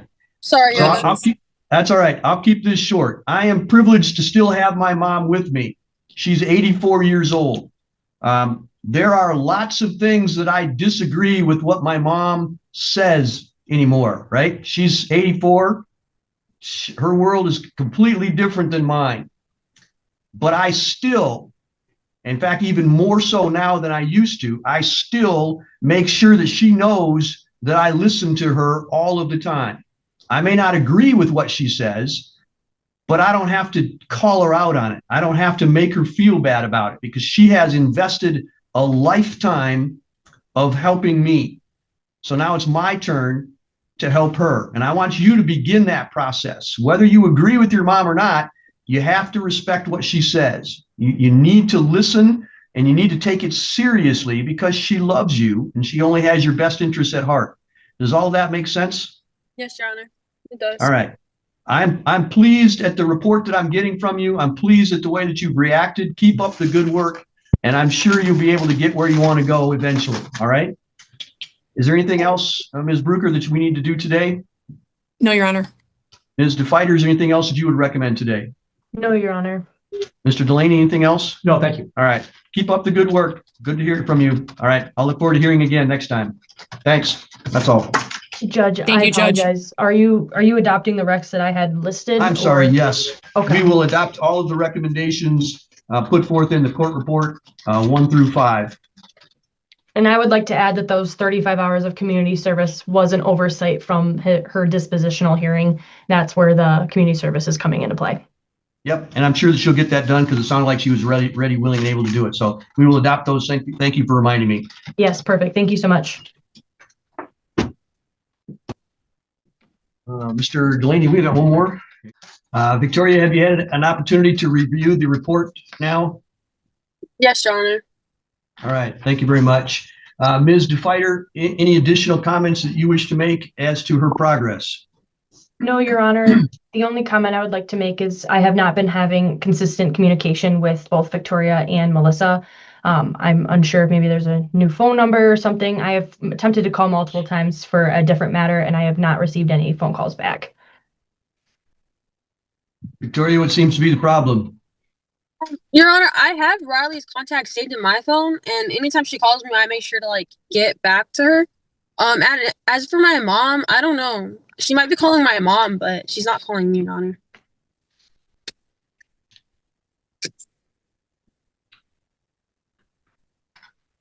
Well, the report indicates the same thing that Ms. DeFighter just indicated, that she called Melissa 3 times and Victoria twice. All calls were forwarded to voicemail. So it seems that we're having a problem. Do I need to have you come in every time that she needs to get a hold of you? No, Your Honor, that's not necessary. Sorry, May. Oh my God. Well, let's make communication a priority, because that's how we show responsibility. That's how you get things done, is by communicating, and simply ignoring things isn't going to make it go away. Yes, Your Honor. All right. Victoria, how do you think that you've been doing since our last talk together? I've been doing good. I think it's honestly the same thing, like as far as like school goes and like my chores and stuff, that's going good still. I'm still having decent grades actually. But as for me and my mom, I think we're still at like the same spot, but I also think that our communication is getting a little bit better, because I think we're starting to like see eye to eye. So I think I'm in progress though. All right. Mom, how about you? How's she doing from your perspective? She is doing a lot better, not like before. There is, with me saying no and stuff like that, we're still working on that. But overall, she is doing a lot better. As far as the no contact with Riley, last week I've been having a very busy week. I've had revival. I kind of volunteered for more than I could chew, having to bring dishes and help with the youth. And then I have my daughter in volleyball right now and going to her games and practice every day and having to pick up each kid at different times and stuff. There was I believe I know exactly what she's talking about. When Victoria was having some tooth pain in her tooth. But as far as anything else goes, sometimes we do play phone contact. As far as I call, she's not available. But moving forward, if she ever needs to get a hold of me or if I need to stop by, I have no problem doing that, because I'm at the high school every single day. So I hope that that's not an issue. But as far as Victoria goes, she is overall doing a lot better. That's why I think she hasn't heard from me as much too. All right. Well, let's just make sure that anytime staff from the court system calls, even if you're too busy at the moment, there should be a call back. Yes, sure. That's just common courtesy. I get it that life happens and life gets busy, but if somebody takes the time to call you, you need to take the time to call them back, especially if it's from the court. Yes, Your Honor. All right. The report says on page 2 that there is a concern that Victoria is choosing the rules that she will and will not follow. Victoria, what do you have to say about that? I'm sorry, Honor. Can you go a little bit more in depth of like my mom's rules or like the court rules? Does it make a difference? Not necessarily, no, but I personally think that I've been just trying to do everything I can to get off probation and doing my best with my mom, so. So let's talk about rules just in general. Who gets to make the rules? For me, just in general, for anybody, who gets to make rules? like authority figures. Yeah, and why is that? Why do authority figures get to make the rules? Usually to like help guide you, or That's one reason, but why can't the people that have to follow the rules make the rules? maybe like not mature enough. That's not a bad idea, not a bad thought. Usually the rule makers are the ones who are responsible for making sure that things get done.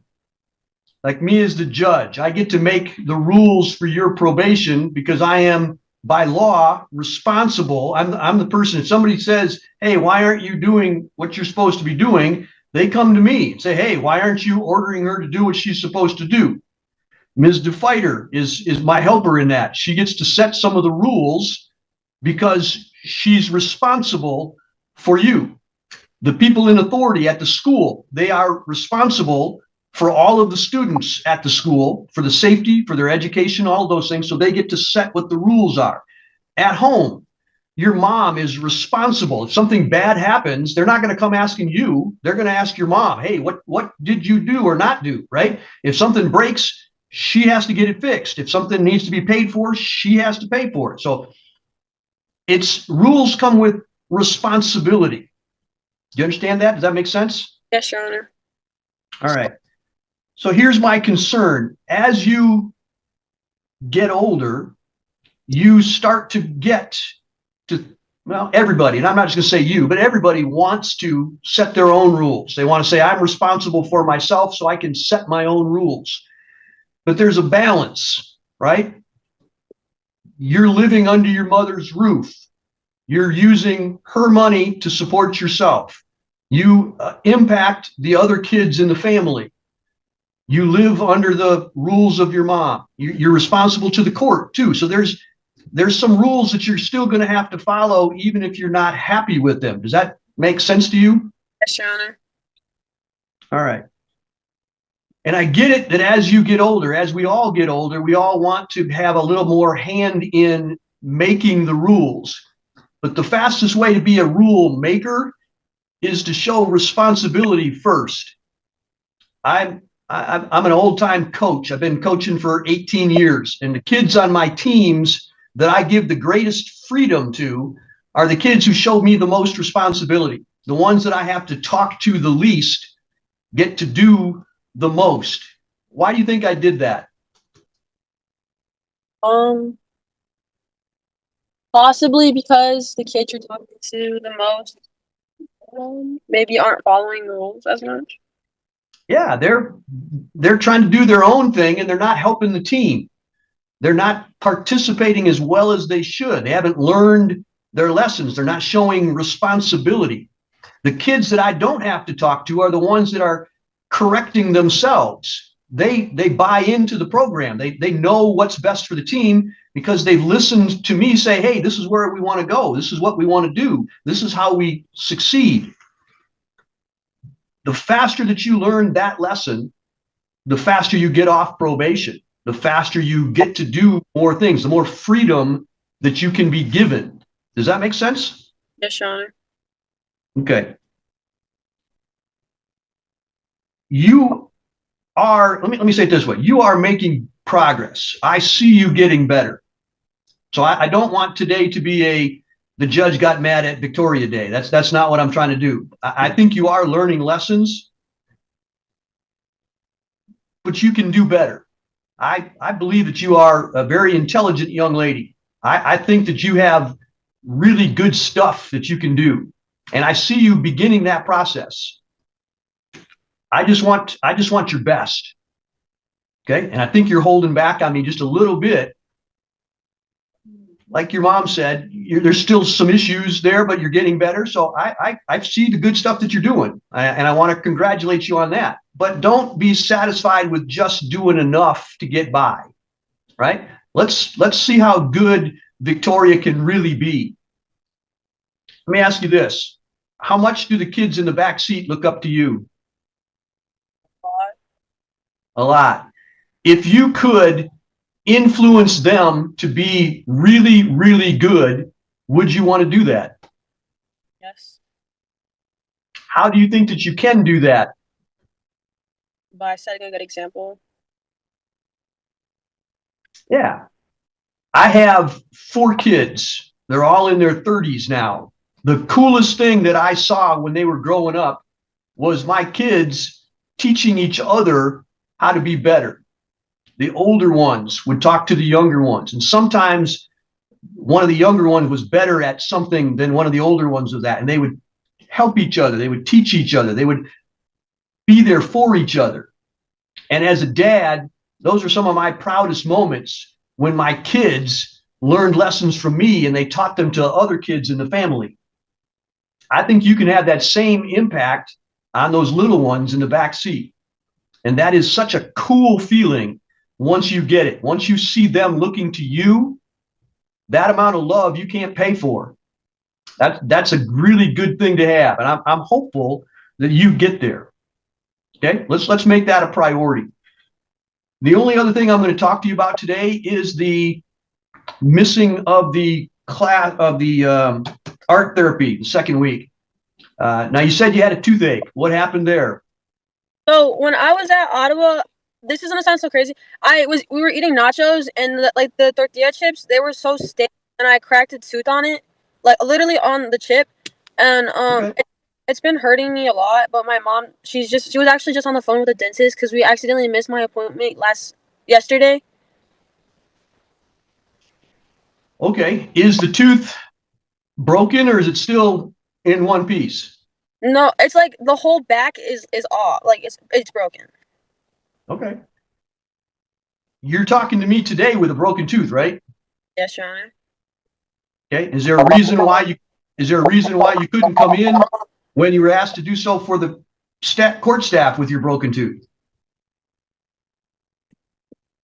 I want to say I could have pushed through, but I honestly don't think I could have. Like, my mom picked me up and I just went to bed because like I wanted to, like, I was crying, I was whimpering, like it hurt really bad.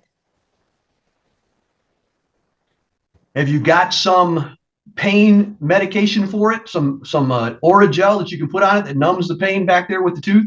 I have, Your Honor, and I'm taking aspirin. All right.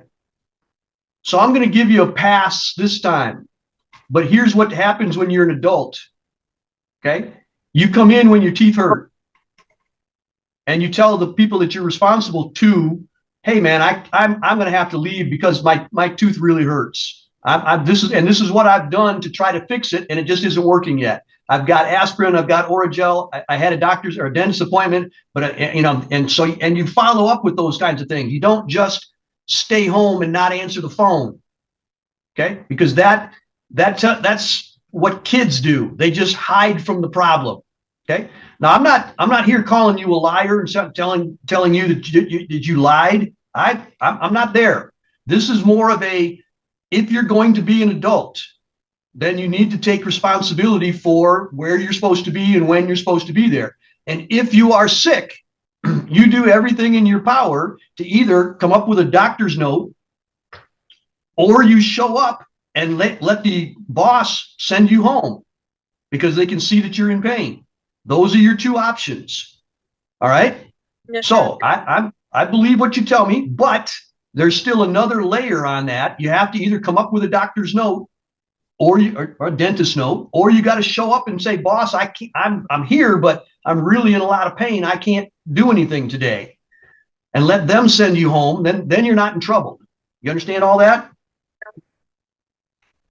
All right. Overall, I want to say, keep doing what you're doing on the good things.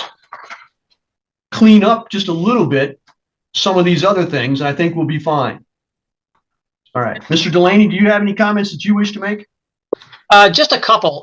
The first was a question. I thought I heard at the last hearing that Victoria is a straight A student. I want to make sure I heard that correct. Is that correct? I can check right now. I mean, don't believe it's all A's, but they're passing. Let me double check. For her 2 grades, so I saved these last Thursday. She has 1B, 1B minus, an A minus, AA, and then a credit, so 100%, so an A. Okay, those are pretty good grades. Yes. My first comment is there are people with poor grades that become successful, and there are people with good grades that don't amount to anything. But generally in this court, I don't find people with those types of grades that are still on probation. I mean, why would you, if you're capable of doing that, you're capable of succeeding. And the second observation I wanted to make is that Victoria hasn't, and hopefully will never have the chance to see judges across the board in adult sentencing cases. And the reason I bring that up is the people that the court can't get to, they just sentence them. Here's your sentence. Nope, they don't talk to them, and then they're done. The ones that they think they can make a difference get all the lectures. So what do you think's happening in your case, Victoria? I thought I laid that out for a good student. You see what I'm saying? Why is the court lecturing you so much? To push me to be better, possibly. Well, yeah, because he's not wasting his time with you. He knows he can make a difference. I believe that's what he's doing. And the court's been in more courtrooms than I have, but I've done it for 25 years. Trust me, the ones that they can't help, here's your sentence, next. But the ones that get the lectures, they can make a difference. And that's what's happening with you. Do you see that? Yes. All right. And he'll just keep lecturing you. He'll keep you on probation till you're 19 and a half. I'm not trying to take the judge's role, but Yeah. you've been on my docket a long time, Victoria. You're not the longest, but you're a 2020. That's 2 years. You've been on my docket. I'd like you to be off my docket and off the court's docket. I've got one that's been on for 10. He was earlier. Yeah. He's in a placement facility in Detroit. All right. I don't want to usurp the judge's role, but Thank you, Mr. Delaney. All right, Ms. DeFider, is there anything else that you want to add? Yes, Your Honor, I would. I will like to make the court aware that a referral to Jeanette Sayre has been sent, so that way the resumption of counseling can happen. Victoria is scheduled 2 appointments, one being on October 13th at 3 p.m. and then one being on October 27th at 3:15 p.m.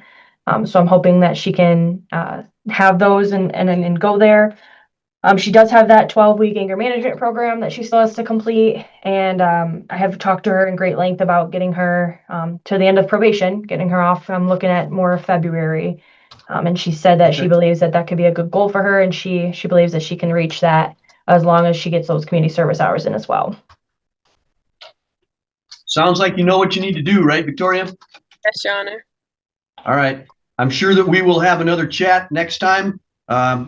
Here's the deal. If you improve your behavior, I talk less. Sound good? Yes, Your Honor. All right. Continue to do well. Keep up the good work. We'll see you next time. Thank Your you all. Honor, can I read Yes. my recommendations? I'm sorry. Go ahead. Okay.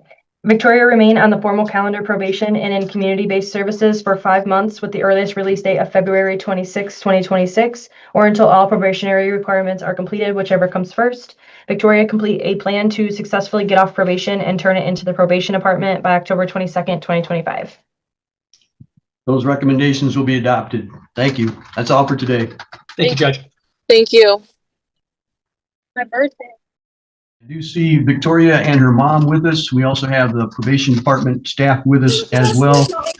I have received a copy of the review report. Mr. Delaney, have you received a copy? I have. Thank you. Victoria and mom, have you received a copy of the review report? I have, Your Honor. Yes, Your Honor. All right. I'm going to let everybody give me a few comments if they want to. I'll end with you, Victoria, so that you can hear everybody before you need to say anything, okay? So, Ms. DeFider, any additional comments outside of the report? No, Your Honor. The only additional comment that I would like to make is things are going well with Victoria, and I would ask that we would return to our normal 91-day review hearings, if that would be okay. All right. I'll add that to the recommendations. All right. Ms. Bruker, any recommendations or anything else that you want me to be aware of? I don't object to probation's recommendations and requests to start going to 91-day reviews. All right. Mr. Delaney.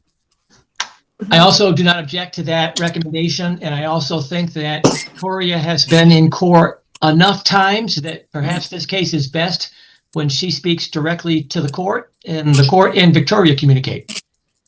Thank you. Mom, from your perspective, how things been going at home?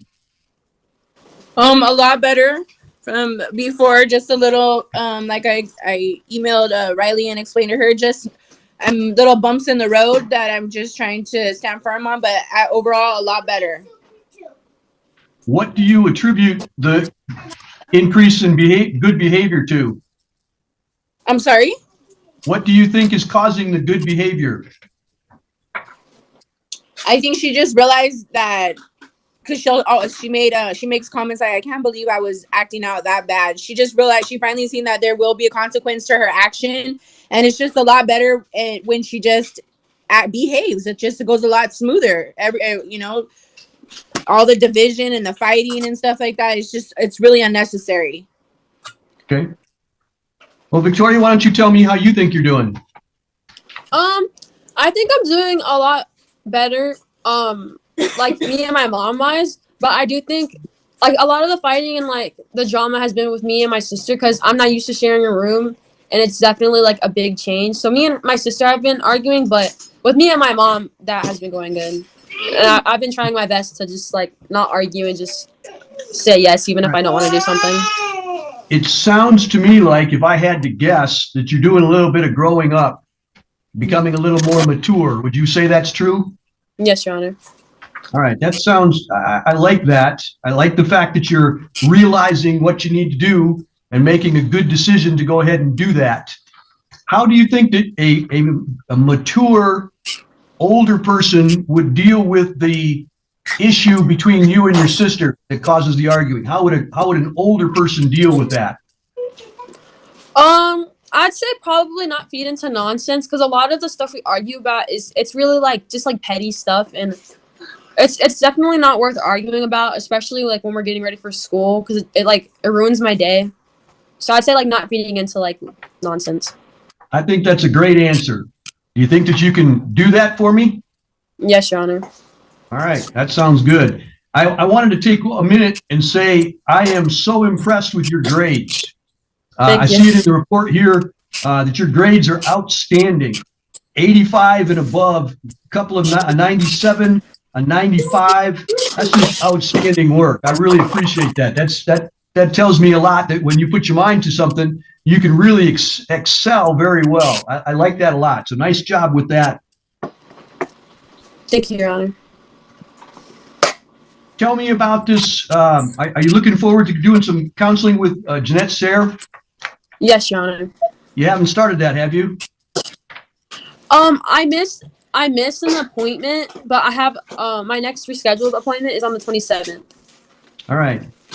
Let's not miss any more of those, because I think that's going to help you get even better than you are now. I think that's going to help you a lot, learning how to grow up and deal with things that are a little bit more difficult.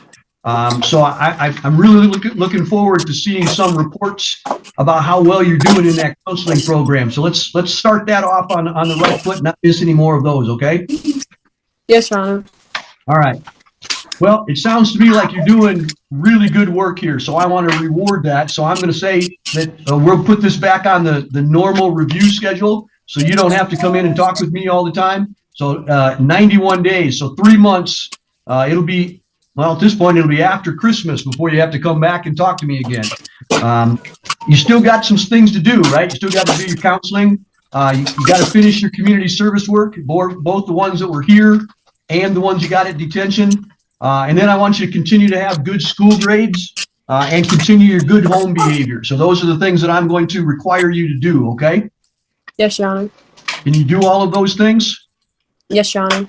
All right. I'm looking forward to really hearing a great report when I hear from you next time after Christmas.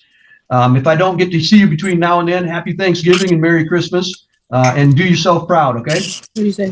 Thank you, Your Honor. All right. All right. That's all for today then. Thank you all very much. Thank you so much. Thank you. Thank you. Your Honor, you're going to adopt those recommendations. Absolutely. Thank you. Scheduled for a order to show cause and a review hearing. If I could have counsel place their appearances on the record, please, starting with the prosecutor. Amanda Brooker appearing on behalf of the people. David Delaney for the minor, Victoria. All right, I do see Mom is here with us as well. Victoria is with us, and then we have juvenile court staff with us. Ms. McCleave and Ms. DeFighter are with us as well. Is there anyone else that should be joining us today? All right. I have received a show cause report from the juvenile probation department. Mr. Delaney, have you received a copy of that? I have, thank you. Mom, have you seen a copy of this report as well? Yes, Your Honor, I have. Victoria, have you seen a copy of the report? Yes, Your Honor. All right. Ms. DeFighter, if you could update me as to the status since we were here last, please. I'm sorry, you're on mute, Ms. DeFighter. I still can't hear you. Can't hear you. Nope. Going to Miss McCleave's office? Well, they had to reverse the roles last time. She's coming. Yep. I'm sorry, Your Honor. I had AS 400 up for an update, so I have to go get that. But Victoria has been taking a turn as far as probation goes. She has not completed her school success or her probation success plan. She stated it is completed, but she missed art therapy last week, so she didn't turn it in. She also told me that she was going to go to or she was not going to go to a party, and then lied to me when we asked her 3 times if she went to the party. She stated that her mom let her go to the party, and I did call Melissa to ask her regarding the truthfulness of this statement. And after telling Melissa what Victoria stated to me happened that night, Melissa stated that I gave her no permission to go to this party whatsoever. So I'm unsure as to what story actually happened and why Victoria went to this party when she was instructed not to go. Victoria claims that she was disrespectful to the responding officers, and said that she ended the email with a shrugging emoji. I felt like that was very unprofessional towards her probation officer. She did state that Jeanette Sayre would vouch for her, that she is improving in many ways, but she's only attended one of her anger management program counseling sessions, so it's unsure of how much progress Jeanette could vouch for. All right. Mr. Delaney, how do you want to proceed today? You want to have a contested hearing, or would you like to make admissions? Let me just address Victoria. I think she knows that I advocate for her when something is not true. But if it is true, she's been here enough times to not waste the court's time. The court appreciates the honesty and the candor, goes a long way. But you have both of those rights. So sometimes the way I best phrase it is, yeah, it's true, but I want to clarify. So if you want to pick one of those 3, this didn't happen, this did happen, or somewhere in the middle, it did, but let me give you my side. Do you know which one of those you want to pursue, Victoria? Those things are true. Okay. Thank you. All right. Victoria, you have the right to have a contested hearing, and that's what Mr. Delaney was saying. You have the right to say it didn't happen. And you have the right to have the burden of proof that it did happen be on the probation department by a preponderance of the evidence. You have the right to see, hear, and question witnesses against you. You have the right to have an attorney represent you. You have the right to testify yourself or to remain silent and not have that silence used against you. You have the right to appeal. So you have all of these rights that you would have to have a contested hearing to say, nope, none of that happened. On the other hand, Mr. Delaney is also correct. You have the right to say, yes, I did it, and here's my explanation as to why. You've been given that choice, and it appears to me that you've chosen to say, yes, I did it. Is that correct? Yes, Your Honor. Has anybody threatened you in any way or promised you anything to get you to do that? No, Your Honor. Are you doing this of your own free choice and free will? Yes, Your Honor. All right. The first allegation, if you raise your hand down. The first allegation is that you missed a therapy session. Is that correct? Was that this previous week? Like last week? Ms. DeFighter? Yes. Yes, Your Honor. I have my doctor's note, but yes, I did not attend. All right. The next allegation was that you lied about going to a party and didn't have permission to go to a party. Is that correct? That is correct. The next allegation is that you were disrespectful to the police. Is that correct? Yes, Your Honor. All right. I'm going to assume, and it says in the, it didn't say here in court, but it says in the report that I got that you've also been drinking alcohol. Is that correct? Yes, Your Honor. All right. And it also says that you've been experimenting sexually. Is that correct? Yes, Your Honor. You know that all of those things are things that you are not supposed to be doing, right? Yes, Your Honor, I am aware. All right. Ms. DeFighter, is there anything else that you want me to ask her about? I do not believe so, Your Honor. All right. I will accept the plea to the show cause. I find that it was knowingly, intelligently, and voluntarily given. Her statements have met the allegations that were contained within the show cause today. Ms. DeFighter, could you tell me then what your recommendations are as a result of this show cause?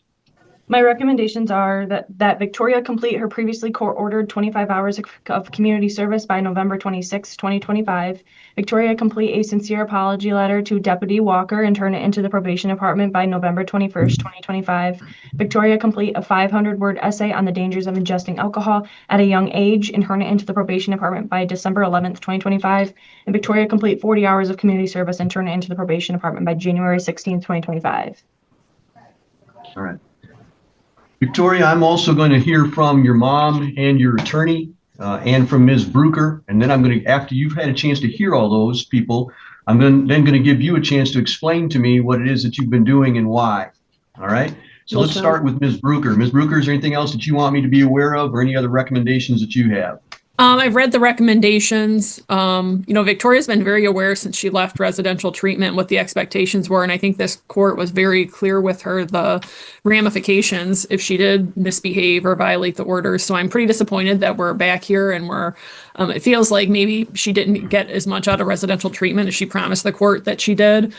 So I don't oppose the recommendations. I actually think they're probably on the weaker end of recommendations as far as the fact that she's already been in placement before and the prior discussions that we've had with her. All right, Mr. Delaney. I wanted to ask Ms. DeFighter, I didn't pull the file history. Victoria is how old right now? 15. Okay, when is she going to turn 16? February 26th. I don't want to, again, usurp the court's role here in any way. Victoria is probably aware I get to have two hats in this case. One, I advocate, and I do, for the juveniles. But secondly, I have a guardian role also to look out for their best interests. And I think knowing the family, mom has other children, she's married, and I believe she works full time. I know her plate is full.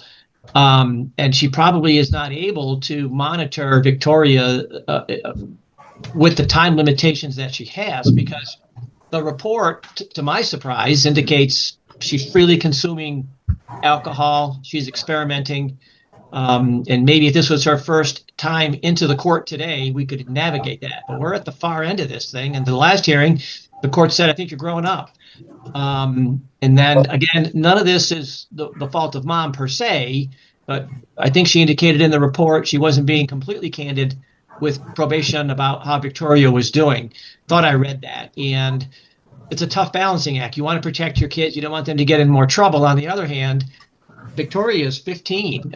She's already got a history of significant disobedience. None of it serious, stealing cars and serious drugs and things like that. But time is running out for her again. She's going to be 16, 17, and she'll just be off probation. If she doesn't get on the right track, she's going to be on a track she's not going to appreciate. I don't know if she understands that.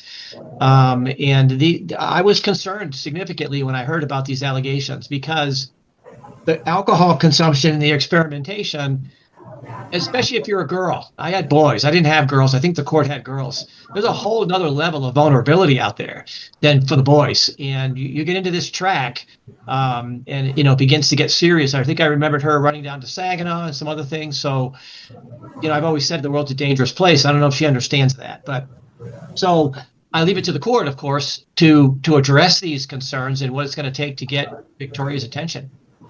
Thank you. Mom, what are your thoughts?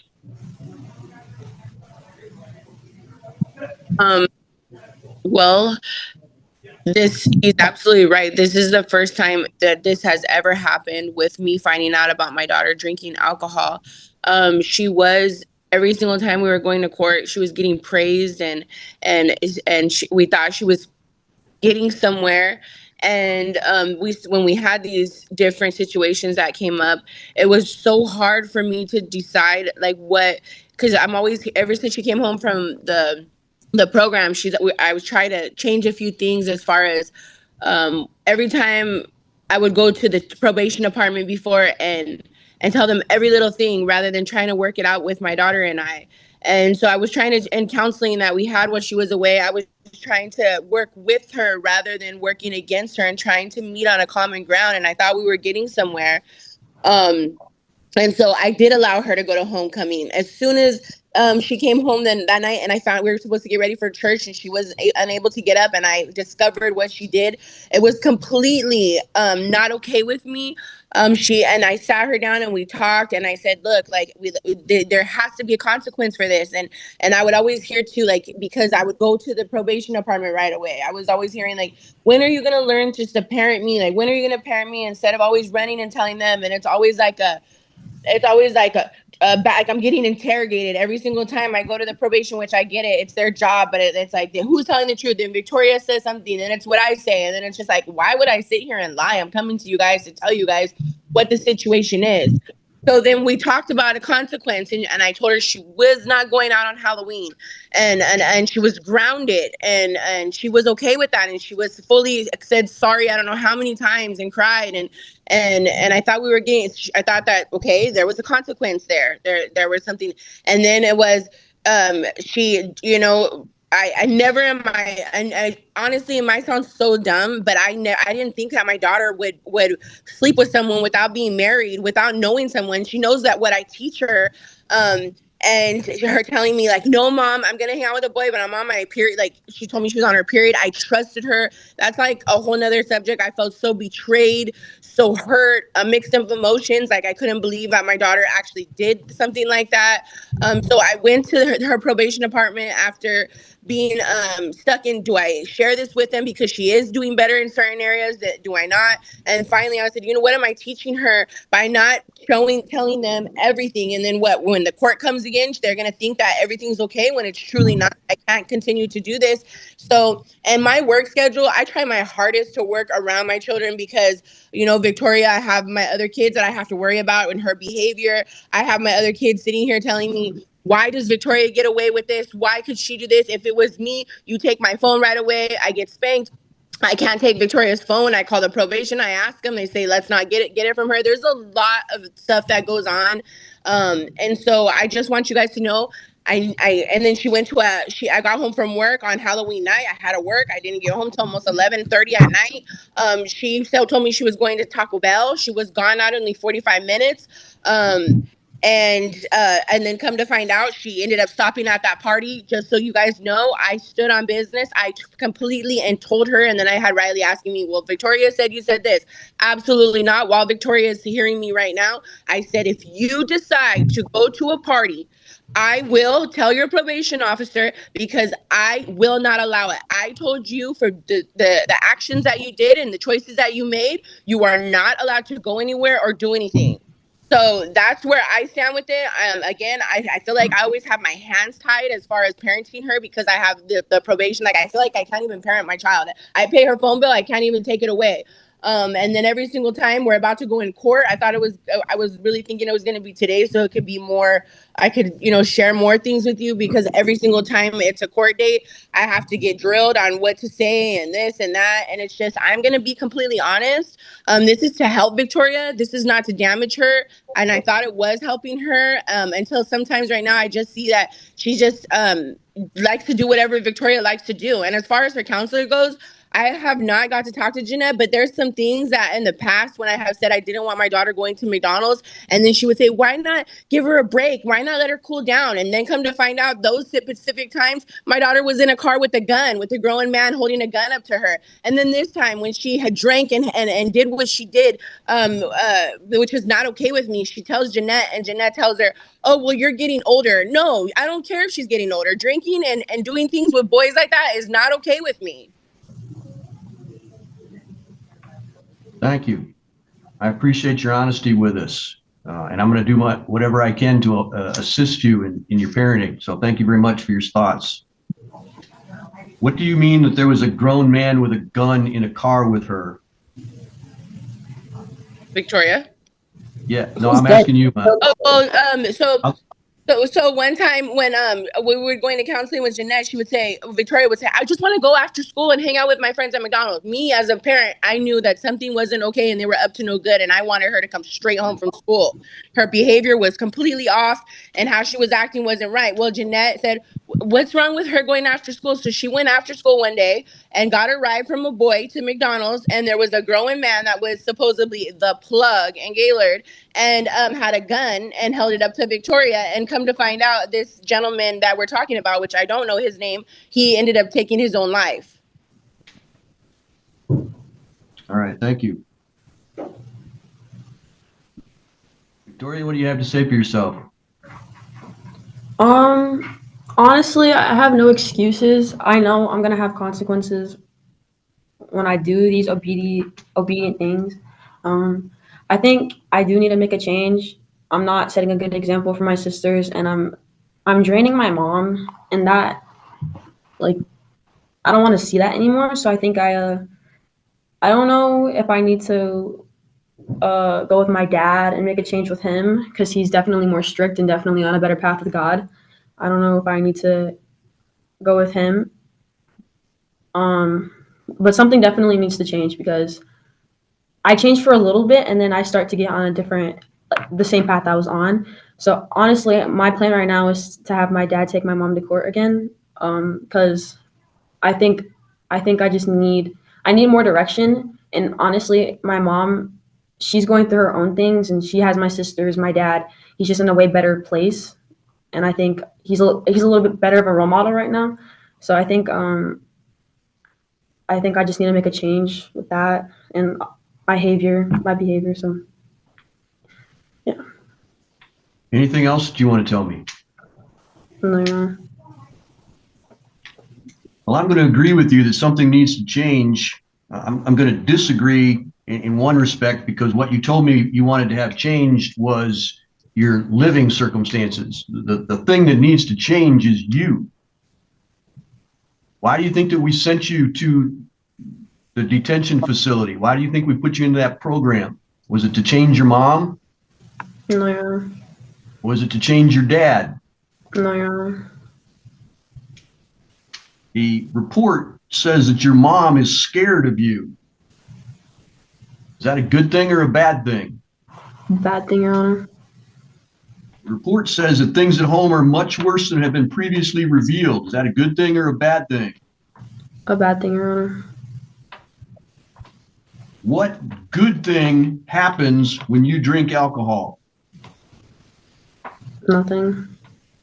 What good thing happens when a 15-year-old girl starts to have sex with other men? Nothing, Your Honor. Not a single thing. There isn't anything good about any of that.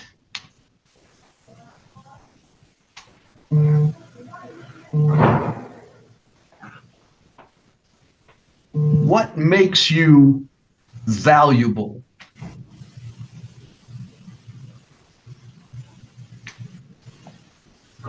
That's a question I don't even know the answer to.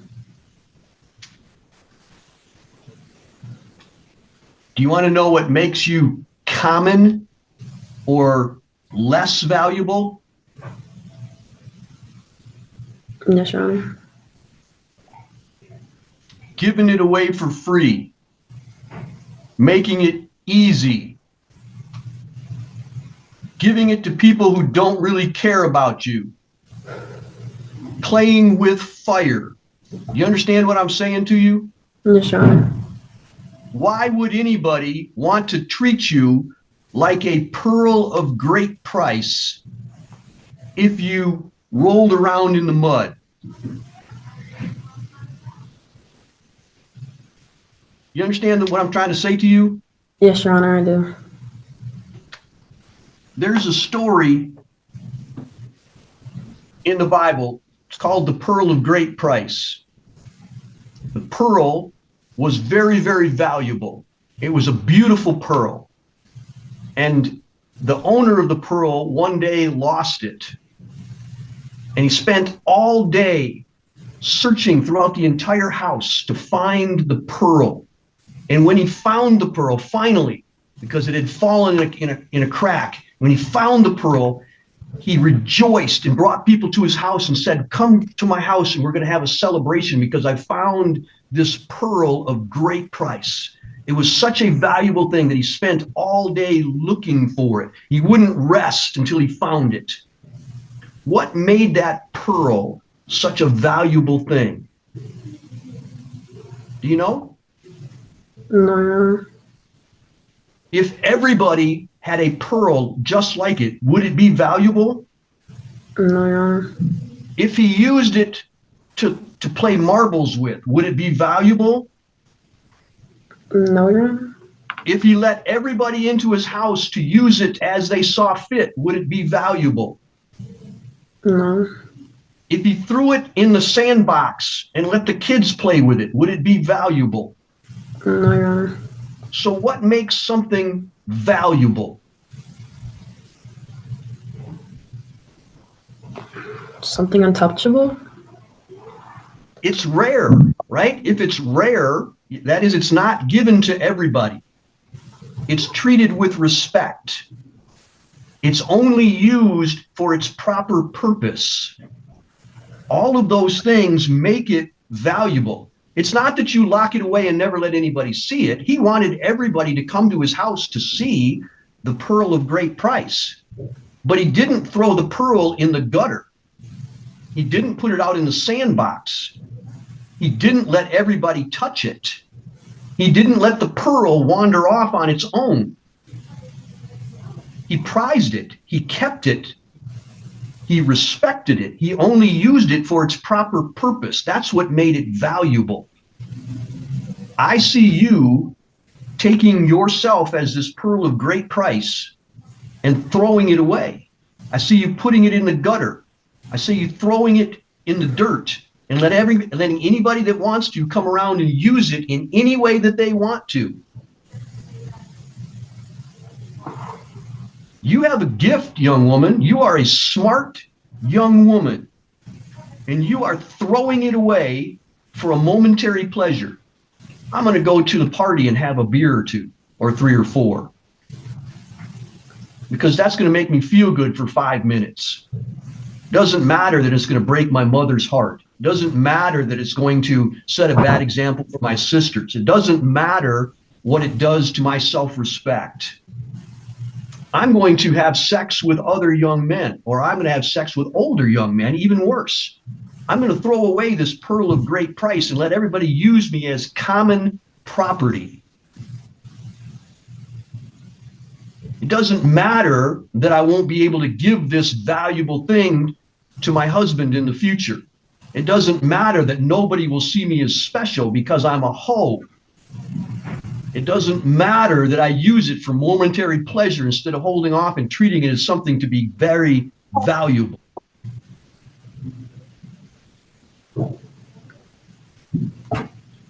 Tell me why I should leave you in your mother's house.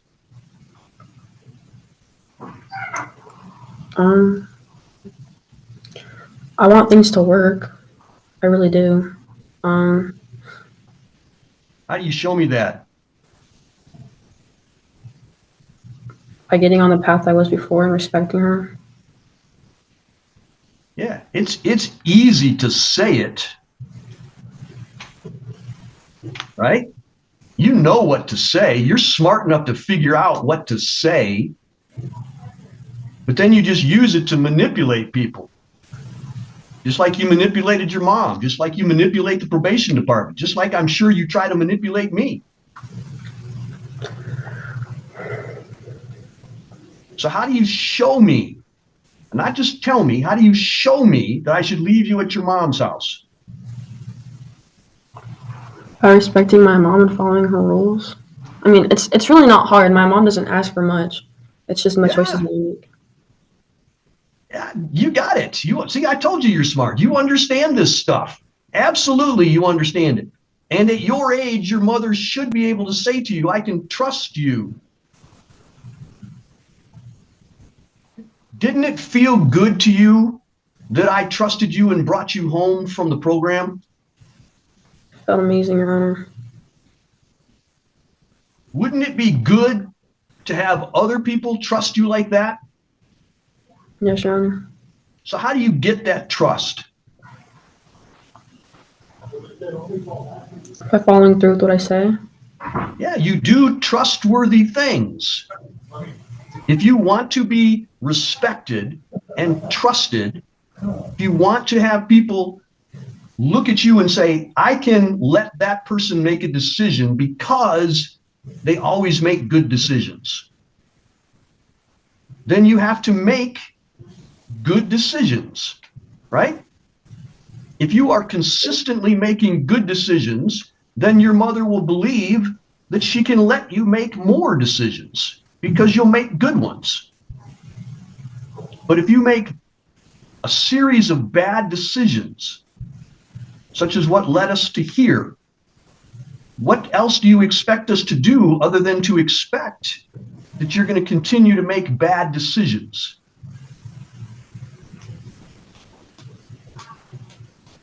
You brought up something about your dad. What is it about your dad that's going to change you? I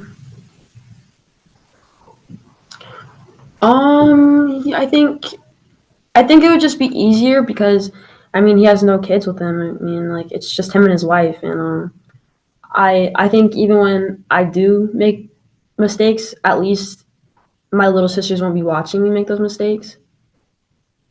And I think it's just, So you I also can get think it would away. just be nice to start a new chapter with somebody or something or somewhere else. You know what I hear when you say that? I hear these people know me and are going to punish me or limit my decision making. And if I go to my dad, there'll be a honeymoon period for a while until he figures out that I'm not going to do what he tells me to do. That's what I'm hearing. Is that what you were trying to say? No, Your Honor, not at all. My dad's a lot more strict too. I think it's also self-discipline by me wanting to go there. So why is it, if you know that that's what your dad's going to do, why is it that you can't use that in the place that you're at now? You know that if you were at your dad's, you wouldn't be getting away with this. Is that what you're saying to me? Yes, Your Honor.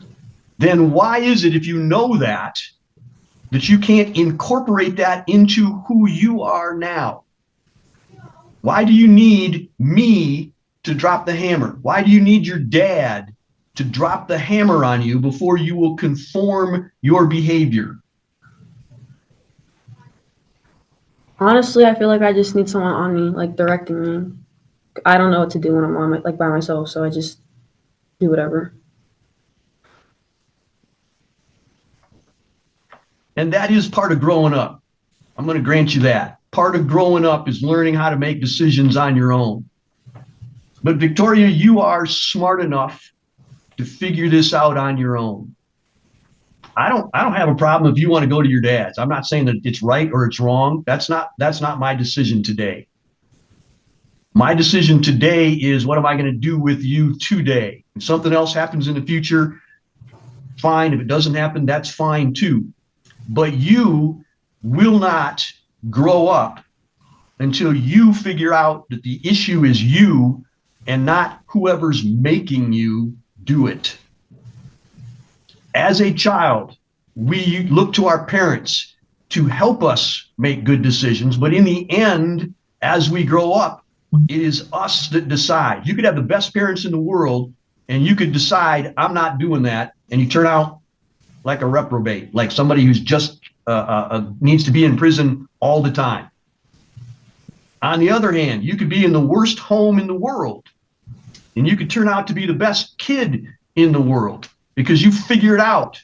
I'm not going where my mom and dad are going. I'm going to do something entirely different. So in the end, it's not just I need to be at my mom's or I need to be at my dad's. It's about you figuring it out.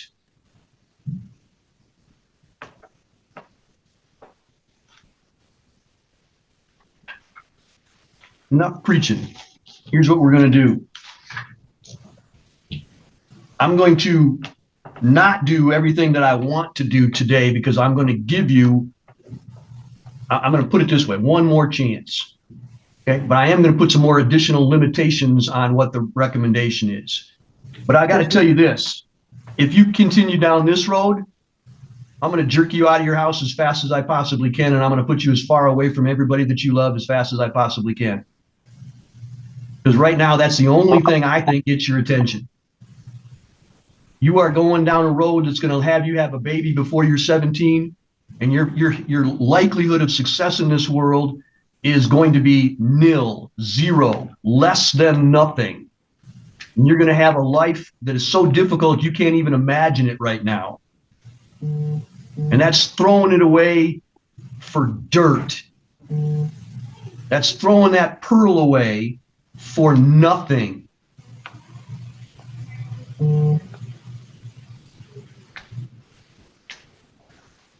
You are, in my estimation, one of the brightest young girls that I've met in a long time. You have the ability to do so much more.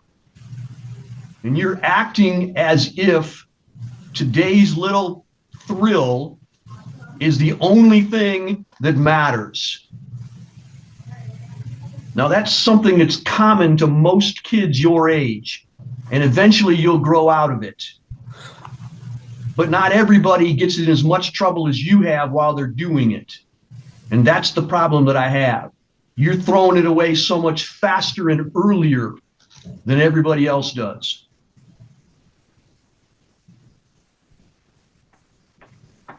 Last hearing, I said I thought you were growing up. I take it back.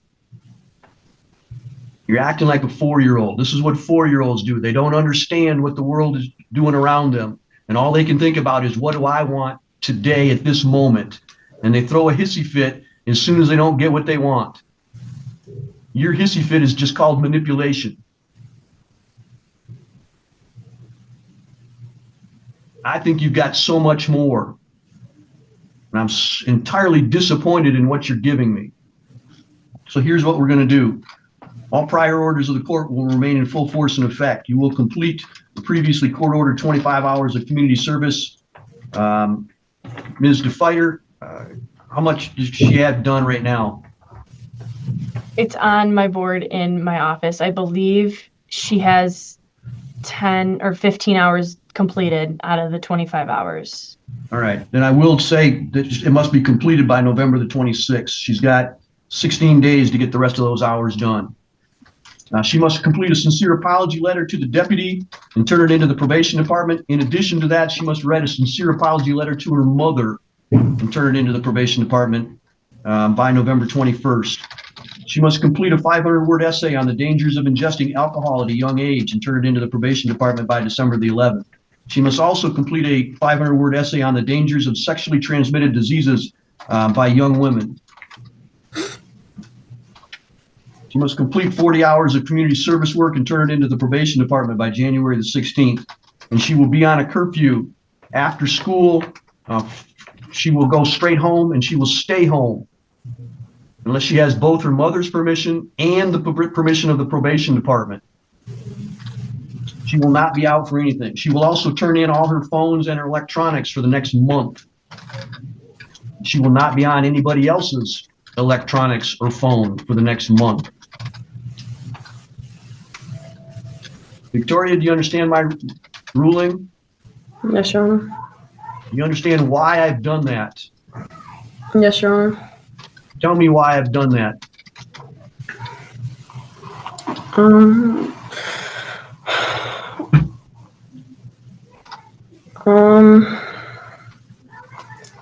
Maybe to show me that my actions have consequences. That's one thing. What else? To get me back on track. Yep. What else? I don't know, Your Honor. That you are smart enough and strong enough to make good decisions all of the time, not just when it's easy. So I'm asking you to do difficult things. I'm asking you to write about things that you shouldn't have to write about. I'm asking you to give up electronics and phones. It's not easy to do. I'm asking you to be on, I'm telling you that you're going to be on a curfew because that's not easy to do at your age.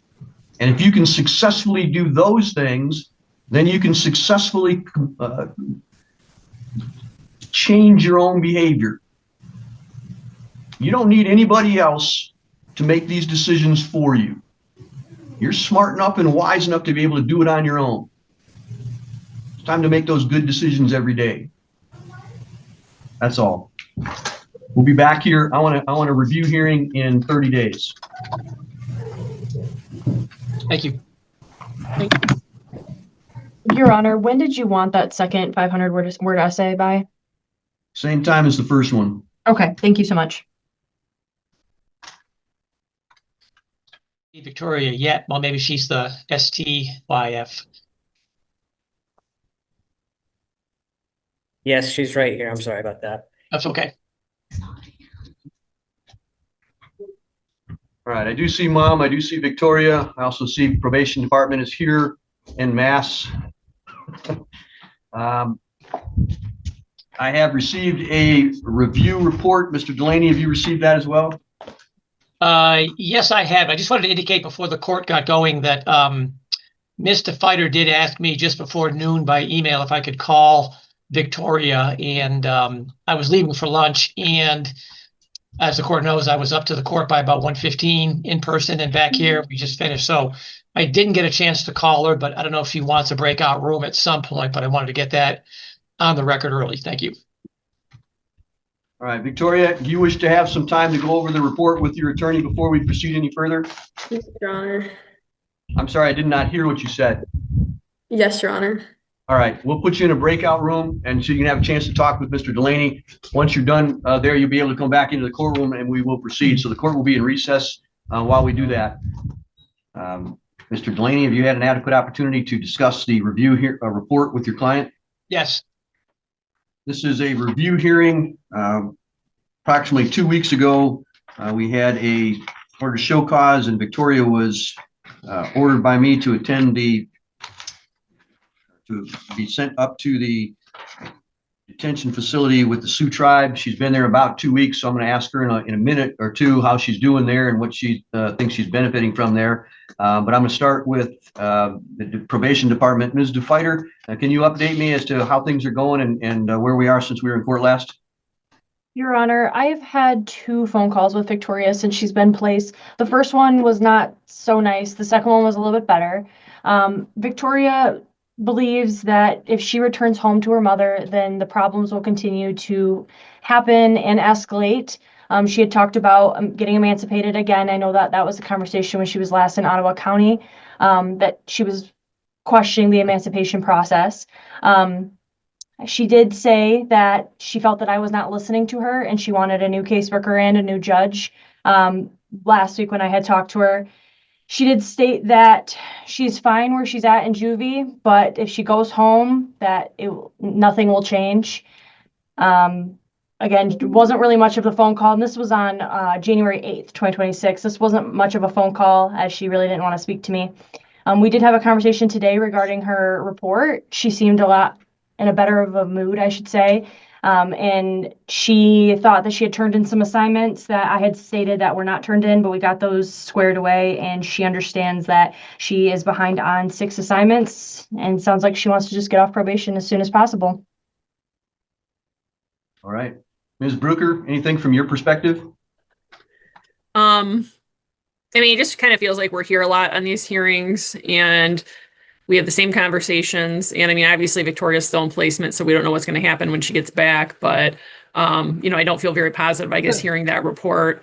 I think Victoria wants to do what she wants to do. I guess she'll, serve the rest of the time she'll be there and we'll just have to keep monitoring her.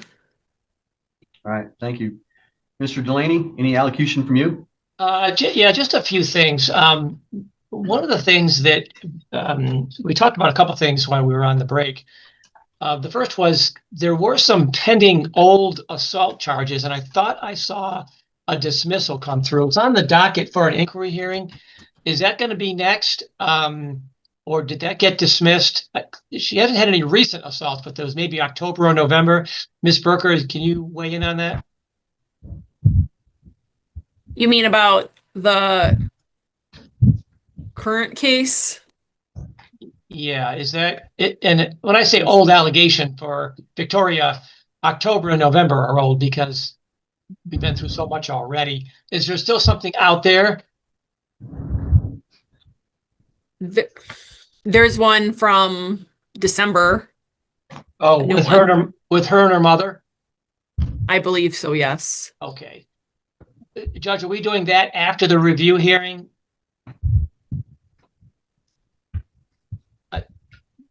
I don't, have we gotten a petition on that, Ms. Brooker? We did the petition. I guess that is a question. Does the court have it down there? We did it back in December, but Your Honor, we do have that petition. I did just forward it to Ms. Defiant. I'm not sure that you have it, but I do know that it's, that we do have it. Ms. Johnson, what's I like to say is I don't see it.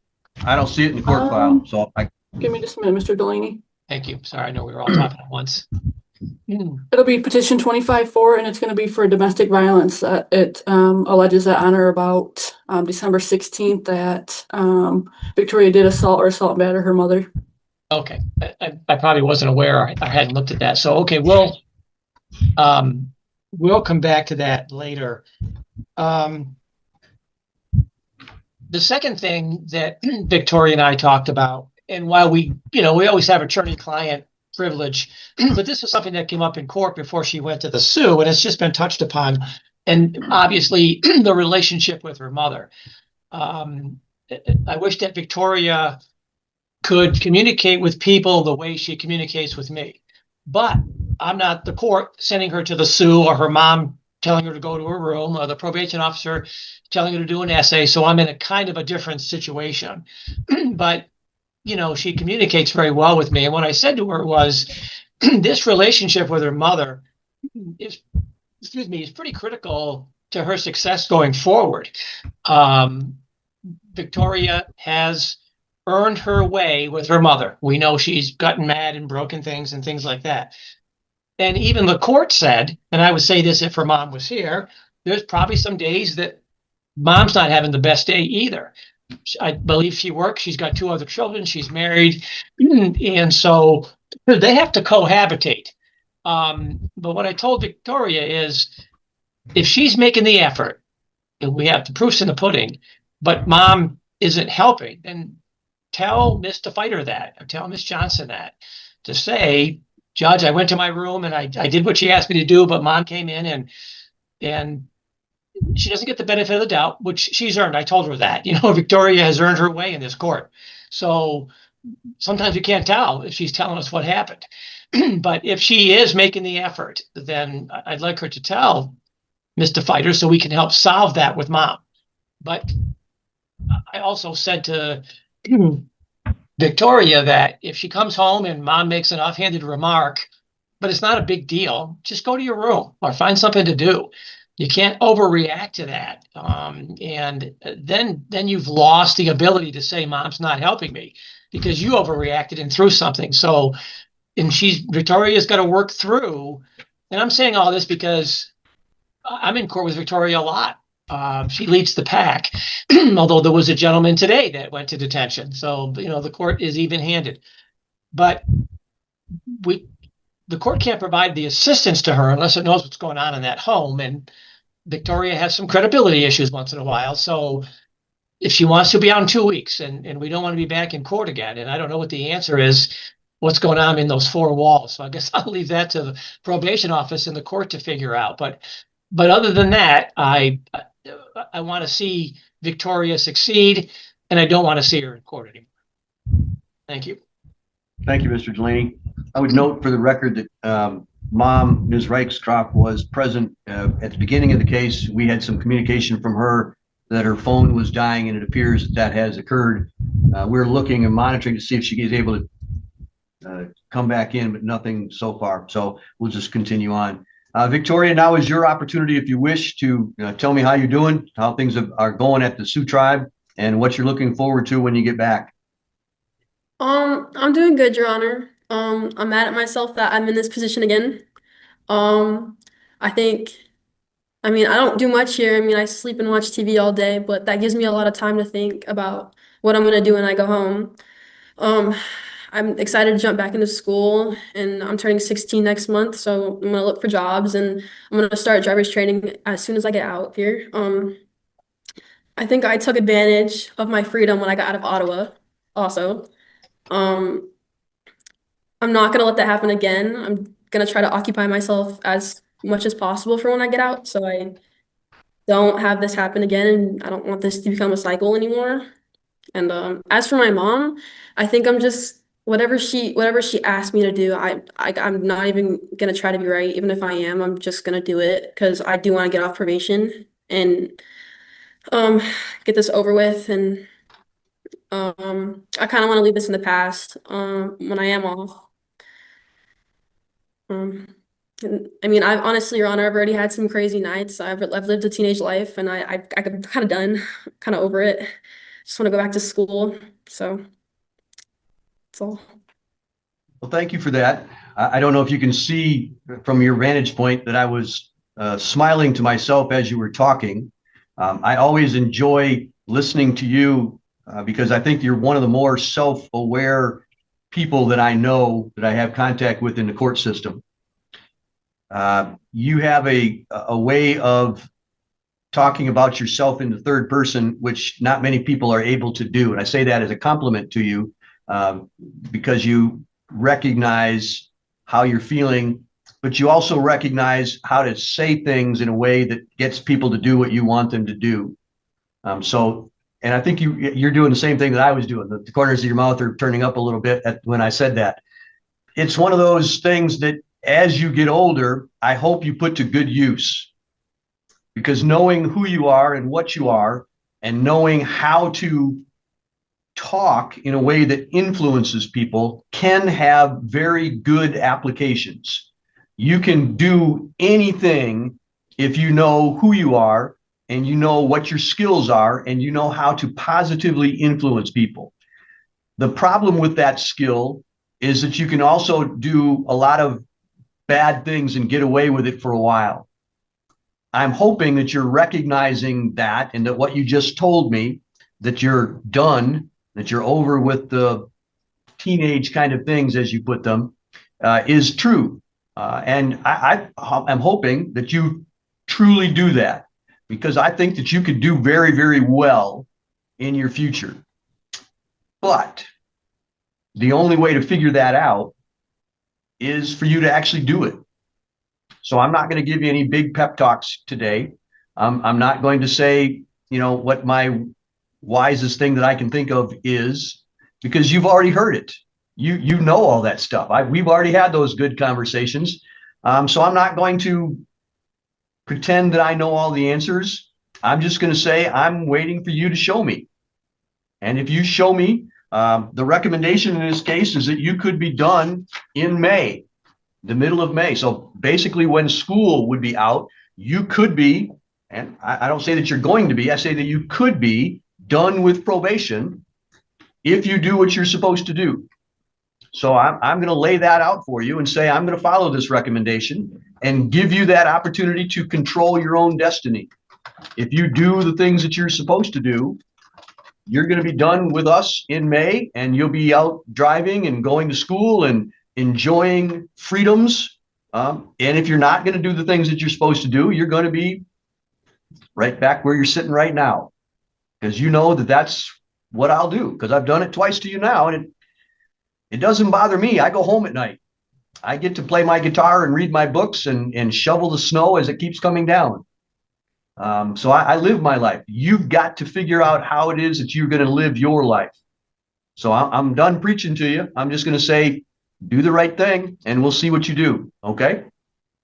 Thank you, Your All Honor. right. So I'm going to read the recommendations in just a minute and say that that's my order. But basically, in my mind, it boils down to a couple of things. If you do the things that you haven't done that you've already been ordered to do, that's some of the community service work, the apology letter, the essays, you get those things done. And I'm quite confident that you can do those things in your sleep. I know that you know how to do that stuff. So you do the things that you've been ordered to do in the past, get them out of the way. And then it boils down to this. We're going to put you on, when you get back from the SUE, we're going to put you on a GPS tether, and we're going to put you on house arrest. And if you go to school and do your schoolwork and you keep your mouth shut at home, you said it the right way, whether you're right or not, it doesn't matter, because you're the child and you're not the mom. At some point, you're going to be the mom, and you're probably going to have a child that's just like you, and you're going to smile just like you are right now when you realize how much what it takes to be a mom, and how hard it is sometimes to be a child. So I'm not putting it all on you. I'm just saying, I think you're growing up. I hope that you're growing up, and someday you'll recognize that it's hard being a mom. So once you get there, your job, once you get home, your job is to do what you're told, period, because that's your job. That's as a 16-year-old, that's what your job is. When you get to be 22, 24, 26, whatever it is, and you get to be your own mom, then you can make your own rules. But for now, you got to do what you got to do. And that's just part of growing up. So having said all that, here's the order.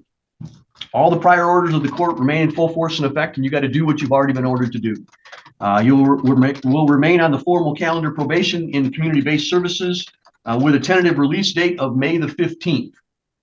So that's your out date. If you do everything you're supposed to do, and that's dependent upon completion of all your probationary requirements. You will complete your previously court-ordered 25 hours of community service work by February the 25th. That means you've got about 25 days to do 25 hours of community service to get the first one done. And there's 2 more after that. Then you got 35 hours of community service work that you have to get done by March the 20th. So another 30 days to do 35 hours. And then you got 40 hours of community service to be done by April the 17th. Again, another 30 days to do 40 hours. So you're going to have to hustle and work at it. You can't leave it for the last minute. If you hustle, you can get it done. And then you have to complete the apology letter to your mother by February the 13th. Complete the 5-hour remaining words on your 500-word essay on the dangers of ingesting alcohol at a young age. You only gave me 300 and some words. You got to give me 500 because that's what I told you to do. So you got to do what you got to do. I'm sorry. That's all right. It doesn't matter to me. You're the one that's got to come up with it. I just said you didn't do it yet, so you got to finish it. All right. Then once you get done with all of that stuff, once you get back here and I started to do those kind of things, you're going to be on a GPS tether as arranged by the probation department, and you will be on a strict house arrest and abide by all terms and conditions of the house arrest, which means following the rules at home. It also means not being a smart mouth. And I say that because when I was a kid, I was a smart mouth, so I know how hard it is, right? So you got to control what you can control, which is schoolwork, homework, and mouth engaged only when appropriate. Okay. If you do all that, I'll get you out of here in May. If you don't do all of that, you and I are going to have to talk again. All right. Any questions that you have? Any questions about you that you have? Yeah. Yes, Your Honor. How long am I on house arrest? Or like till I say so. Okay. Thank you, Your Honor. It's a merit-based system. Better you act, the shorter it happens. That's all there is to say about that. Thank you. Okay. All right. Mr. Delaney, anything else? Yes, it must be my day to weigh in. Victoria got my attention when she said she's going to be looking for a job. I don't know if the court can order it, but I would certainly like her to consult with Ms. DeFighter or Ms. Johnson about where she applies for a job. And I'm going to pick on a place that's no longer in existence, but maybe the court and Ms. Brooker remember the Fireside in Gaylord. How much business did that bring the prosecutor's office on a Monday? And the waitresses make good money there, but not a good place for Victoria to work. So she may have to apply at the public library, in those places that serve alcohol. So it's just a fast place, and they'd probably hire her to be a bus girl or something like that. But I represent clients in bars and restaurants, and she's not ready for that. But I don't know if the court can order that or not. But I just want to point that out, please. Thank you. I appreciate that, Mr. Delaney, and I'm going to ask probation to monitor. I'm not going to tell her where she can't, when or where she can't or can't work. But I think I would echo Mr. Delaney's sentiments and say better choices equal more likelihood that you're going to get more freedom. So I'll leave it at that because I want you to figure those things out. Because if I tell you what to do, you're not learning anything. But if you figure it out and do well at it, I can certainly pat you on the back and say, great job. Yes, you can do those things. But you're under my control at this point. I'm trying not to put my thumb down on you. I'm trying to give you as much room as I can to figure it out on your own. So that's one of the areas that you're going to have to figure out. What's a good place? What's an appropriate place for a young lady to be at? as opposed to where can I make the most money and how fast can I live my life? Understand? Yes, Your Honor. All right. Ms. Brucker, anything else? No, Your Honor. Ms. DeFighter, anything else? No, Your Honor. All right. Victoria, as always, it's good to see you, but don't take it the wrong way. I hope I don't see you in a while. Okay? I understand. Thank you, Your Honor. That's all for today. That'll be the order of the court. Thank you. We're in recess. All right. Looks like we're waiting for Mom to be here, so I think we're just right on the nose for the time. Let me give her a little bit more time to see if she's going to appear. Your Honor, I'm also going to give her a call too in the meantime. Thank you very much. All right, I do see Victoria, I do see Mom is with us, and then we have Ms. DeFighter and Ms. McCleve from the Juvenile Department with us as well. This is a inquiry hearing on a probation, a petition -25-4, which alleges domestic violence, assault and battery regarding Mom Melissa Reichscroft on or about November the 24th of 2025. I would note that this petition, the date of the offense predates Victoria's recent status at the detention center for a while. And I'm wondering, Ms. Brucker and the Juvenile Department, whether there needs to be additional prosecution, or would that action that we took recently after she left the Lion's Den would be sufficient for your needs and just continue the orders? Any thoughts on that?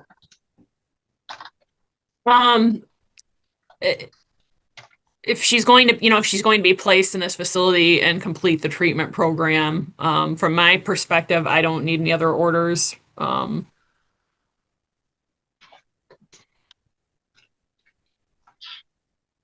And I apologize for kind of springing you on that live, but it just appears to me that that might be something worth thinking about. And that doesn't necessarily have to, a decision on that doesn't necessarily have to be made immediately. Yeah, I'm just counting the number of declined petitions I have involving Victoria for that particular reason, and I'm up to about 6. So, Drew, I don't think Victoria's avoided punishment in this case. Right. And no, I agree with that. To Victoria, November 24th was a long, long time ago. That was a different Victoria, and we recognize. I mean, I recognize it's the prosecutor's discretion. I'm not ganging up on Ms. Brucker. She knows this case well, and I don't think, in my view, if I could weigh in, that Victoria would misinterpret that if it was dismissed that she got away with something. I think she takes with the. And maybe are we doing a review today too, Judge, or is this just the inquiry today? This is just the inquiry on that petition. So I think we had a hearing on the January the 20th, and I don't see the next date yet, at least not in the court file. Do we have another review hearing set up? Okay. Give me just a minute and I'll see what the computer says. Right. I was going to suggest perhaps we begin the inquiry today.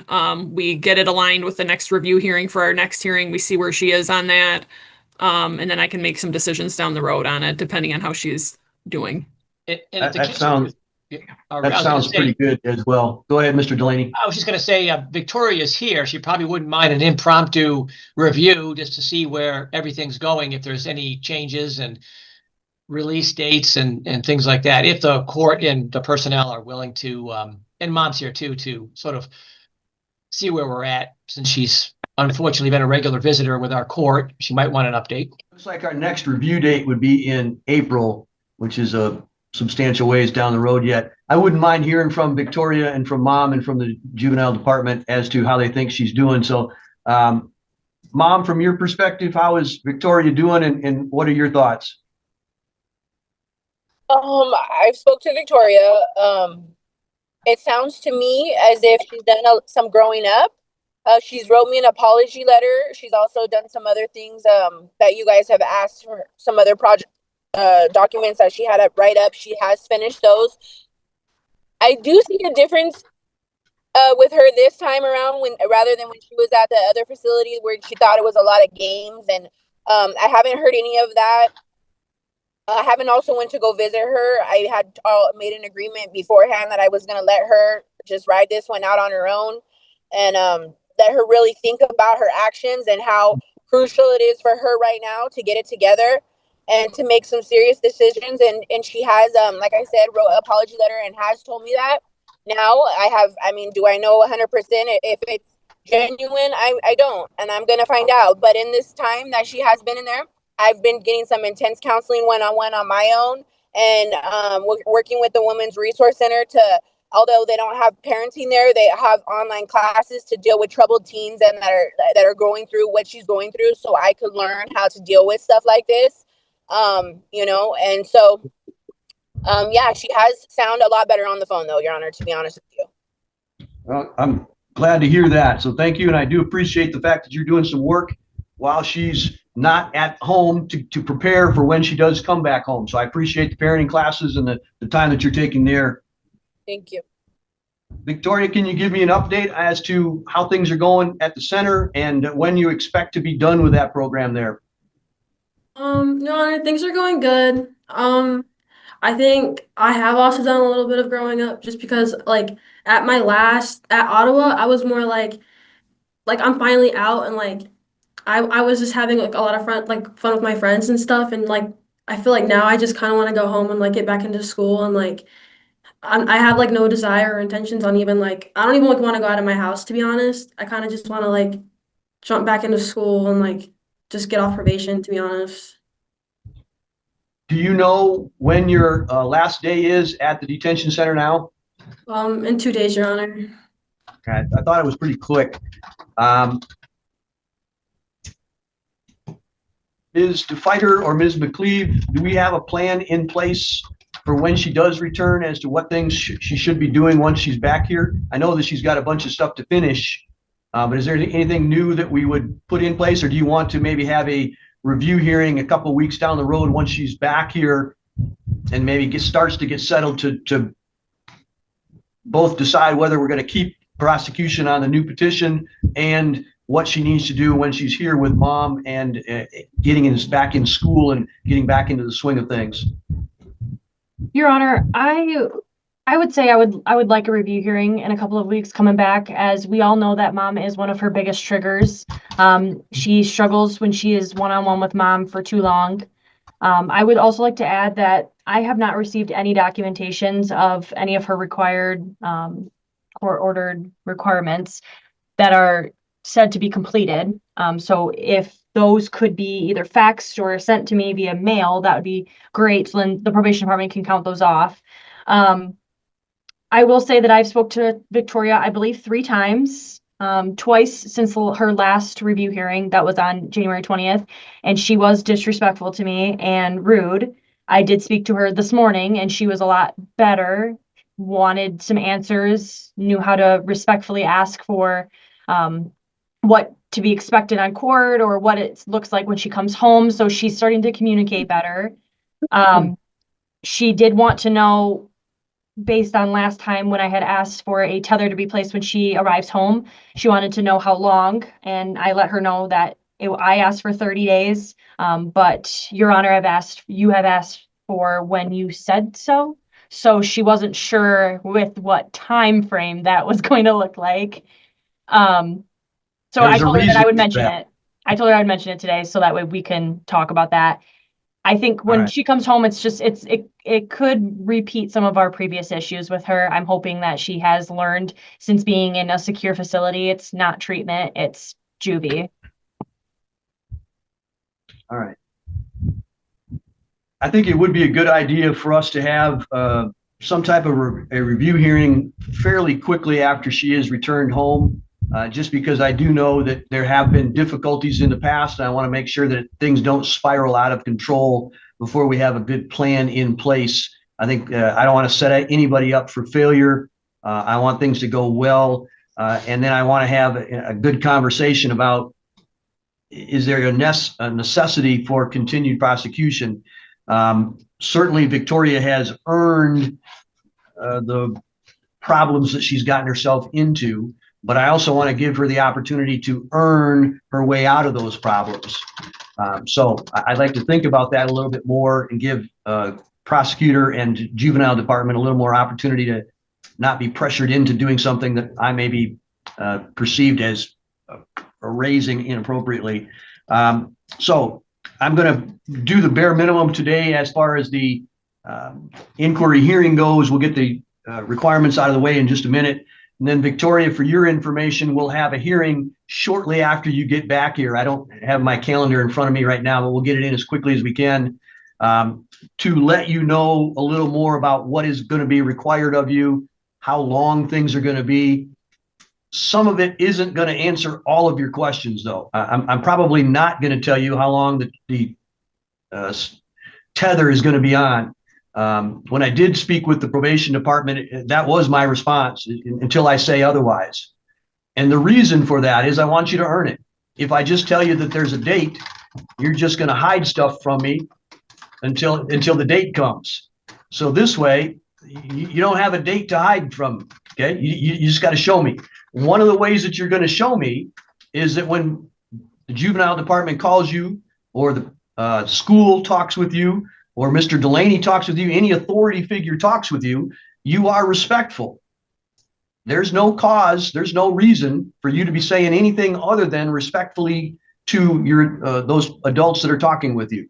So whether you're having a good day or a bad day, whether they're asking you about things that you like or don't like, doesn't matter. Part of growing up is doing the right thing no matter what. Agreed?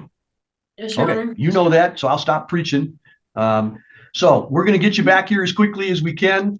You got to do the time that you got to do, and that's just the way it is. And once you're here, we'll get you into court and get you as many answered questions as we can, and then we'll see how you do. And that's really, it's going to be you. If you earn it, you'll get it. If you want it, then show me. Okay, that's kind of where I'm at with you. You're old enough. You've seen me enough times.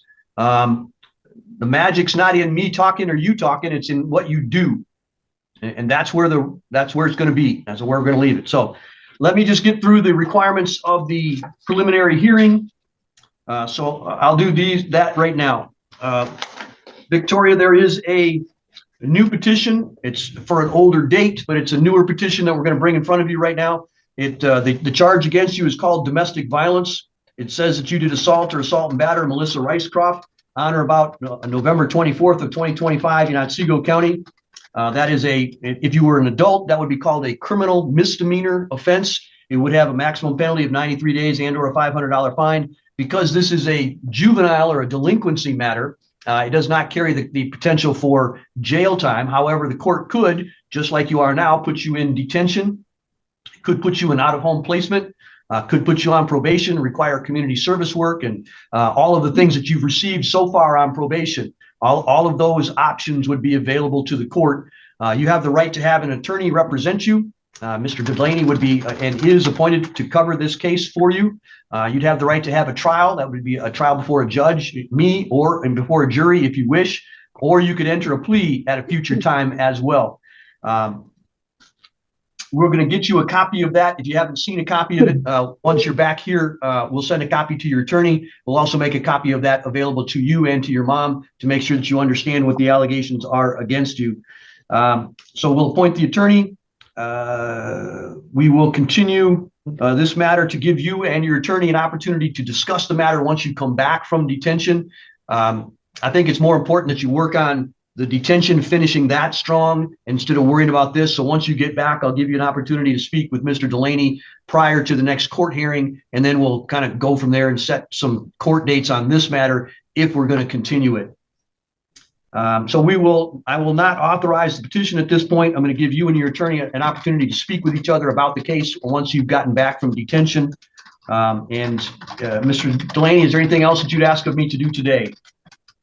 No, I did want to ask Mom a question if I could. Victoria is going to be 16, is that correct?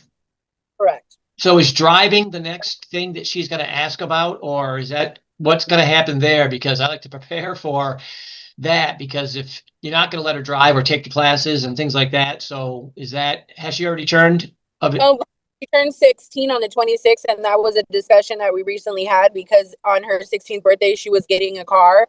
And because of her actions, she's going to have to earn that trust. And we're going to have to see, because I would, of course, love her to drive to get to work and get to sports and stuff like that. So that is doing the driving ed, and it is going to be something she's going to be doing.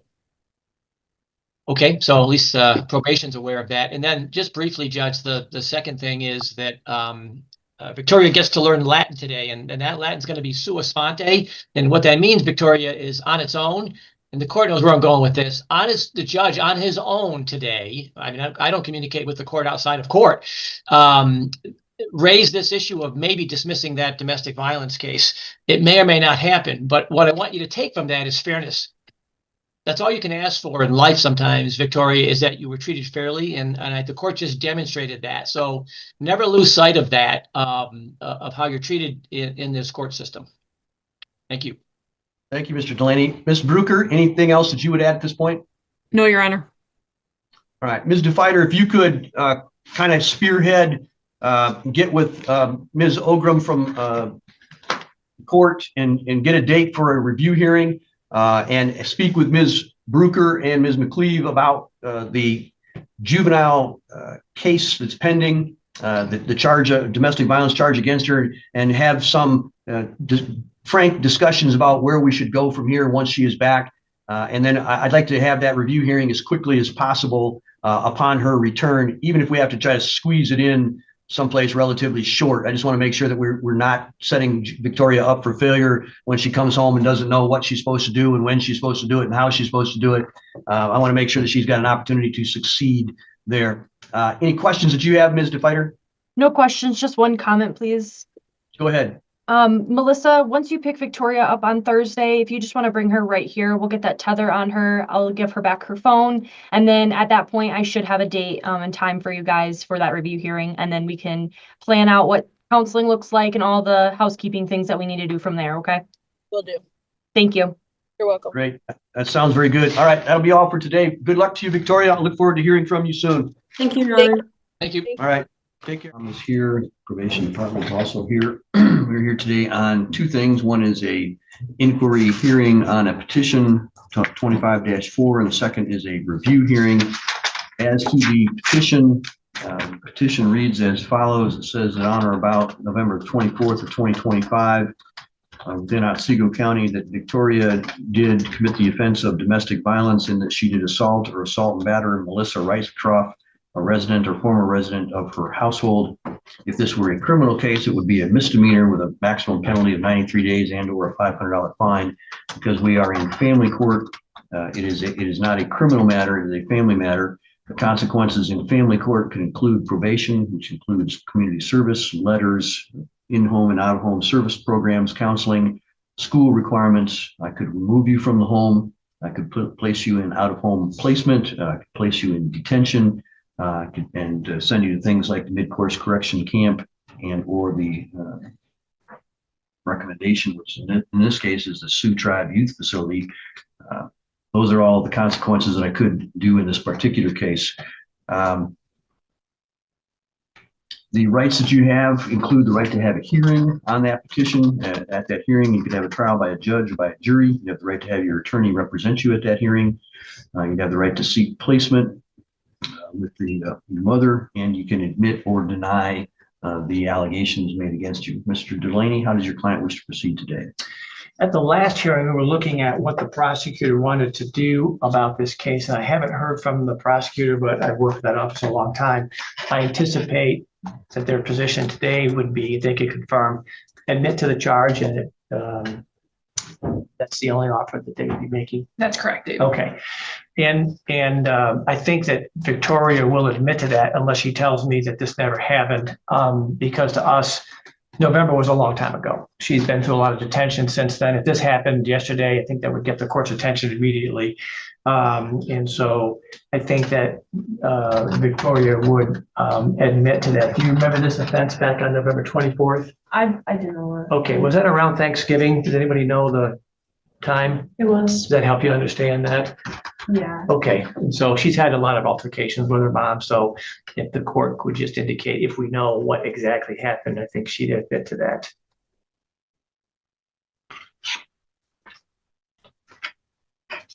Do you remember? Did she push you or shove you or, okay. Okay, so that it's refreshing her recollection. You were fighting over a cell phone? I believe so. Okay, and then did you push your mom?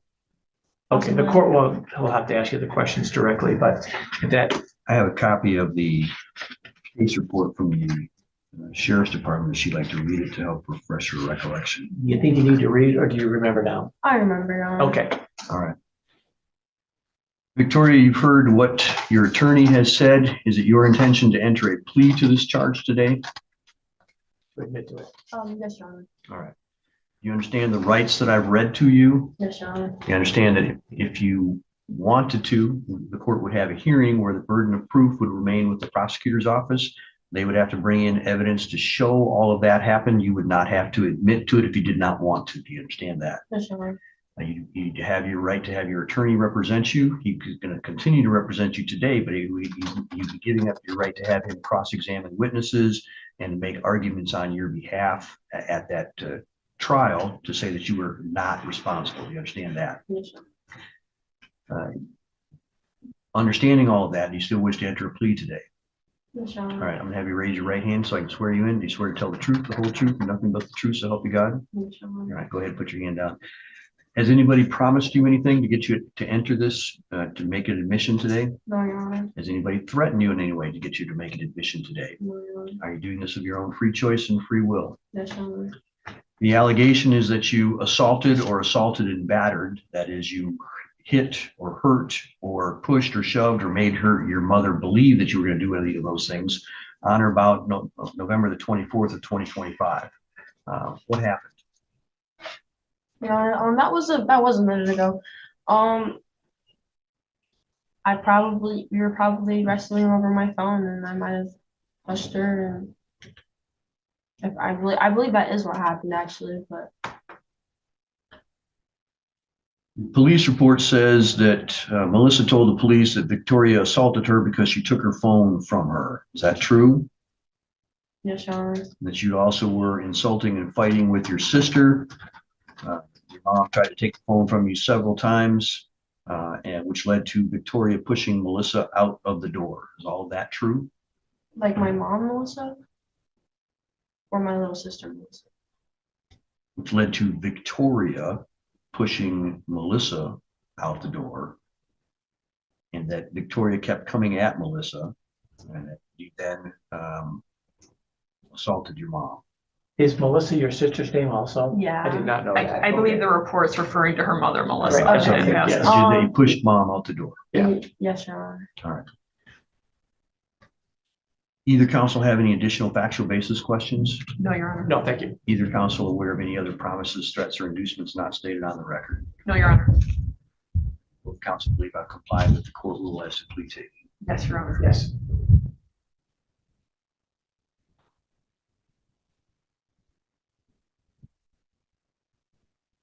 I will accept the plea. I do find that it was knowingly, intelligently, and voluntarily given based on her answers to my questions, and she has admitted to assault and battery on her mom on November 24th at the home here in Gaylord. Is it also true that she is the person that you assaulted is your mother, and she has been living in the same home with you at the time? Yes, Your Honor. All right, I do find that there was a proper factual basis for the domestic violence relationship based on that information as well. And the court will accept that. We'll ask the probation department to do a important recommendation for consequences as to this. Is there anything else we need to do as to this particular part of the case, Mrs. Player? No, Your Honor. All right, we'll now move to the review hearing, which is set for today as well. Mr. Delaney, have you had a chance to review the department today? Yes, and let me see if I have a question about that. The recommendations on the second to last page, really under the requirement section, is that what you're asking for today? Under the summary. Yes. The apology letter, the community service. Those requirements are requirements that Victoria has not completed. Okay. I did not provide Victoria with the recommendations for today as she is a flight risk, but I'm willing to read those. David, if you don't have a copy of that. I may, but go ahead and please read those to me because I haven't seen that. Victoria complete her previously court-ordered apology letter to her mother and turn it into the probation department by March 27th, 2026. Victoria complete her previously court-ordered 25 hours of community service and turn it into the probation department by March 20th, 2026. Victoria be placed at the Sioux Tribe Youth Facility for up to 30 days as arranged by the probation department. Victoria be transported to the Sioux Tribe Youth Facility by court staff, myself, and Amber McCleve. Victoria's tether be removed pending approval of placement at the Sioux Tribe Youth Facility. If I could expand on why I asked for those recommendations. Sure. I am looking at potentially getting Victoria into a residential treatment program a lot longer than when she was at the Ottawa County Treatment Program, RISE treatment program. In order to do that, it takes longer than 3 days in a week to do that. So I'm in the process of talking with the Jackson County residential program as well as the Midland County residential program, but I just needed more time. So this is a pending that. So if there's a bed available in those other programs, in Midland or in Jackson, should she be removed from Sioux? Yes, Your Honor. And I did speak to the Sioux Tribe Youth Facility, and saying up to 30 days and not putting an actual release date on that court order would allow us to then provide a second court order with a release date to transport her to one of those other ones. All right. Mr. Delaney, do you understand the recommendations that have been made? Yes, I do. And I just want to indicate Victoria was probably thinking that those might have been the recommendations. I also understand the probation office's purposes in not making those immediately public because of their concern about the flight risk. And so there are certainly times when I'm not going to be given all the information for that reason, even though it's rare, but I do understand it. So I wanted Victoria to be aware of that when she came by yesterday or even today, I wasn't aware of those recommendations, but now she knows why. I did ask Victoria about the summary section, which I knew the court would flag, and that is not just the unmanageable conflict, but the household in danger. And I didn't get any information from Victoria, which I understand, that would rise to that level, but perhaps we could make a record because I understand Victoria was picked up on February 5th, today's the 24th, so in a period of 19 days, something happened that got the attention of probation department and or her mother. And so if we could make a record of that, that would assist me in my advocacy for her today. All right.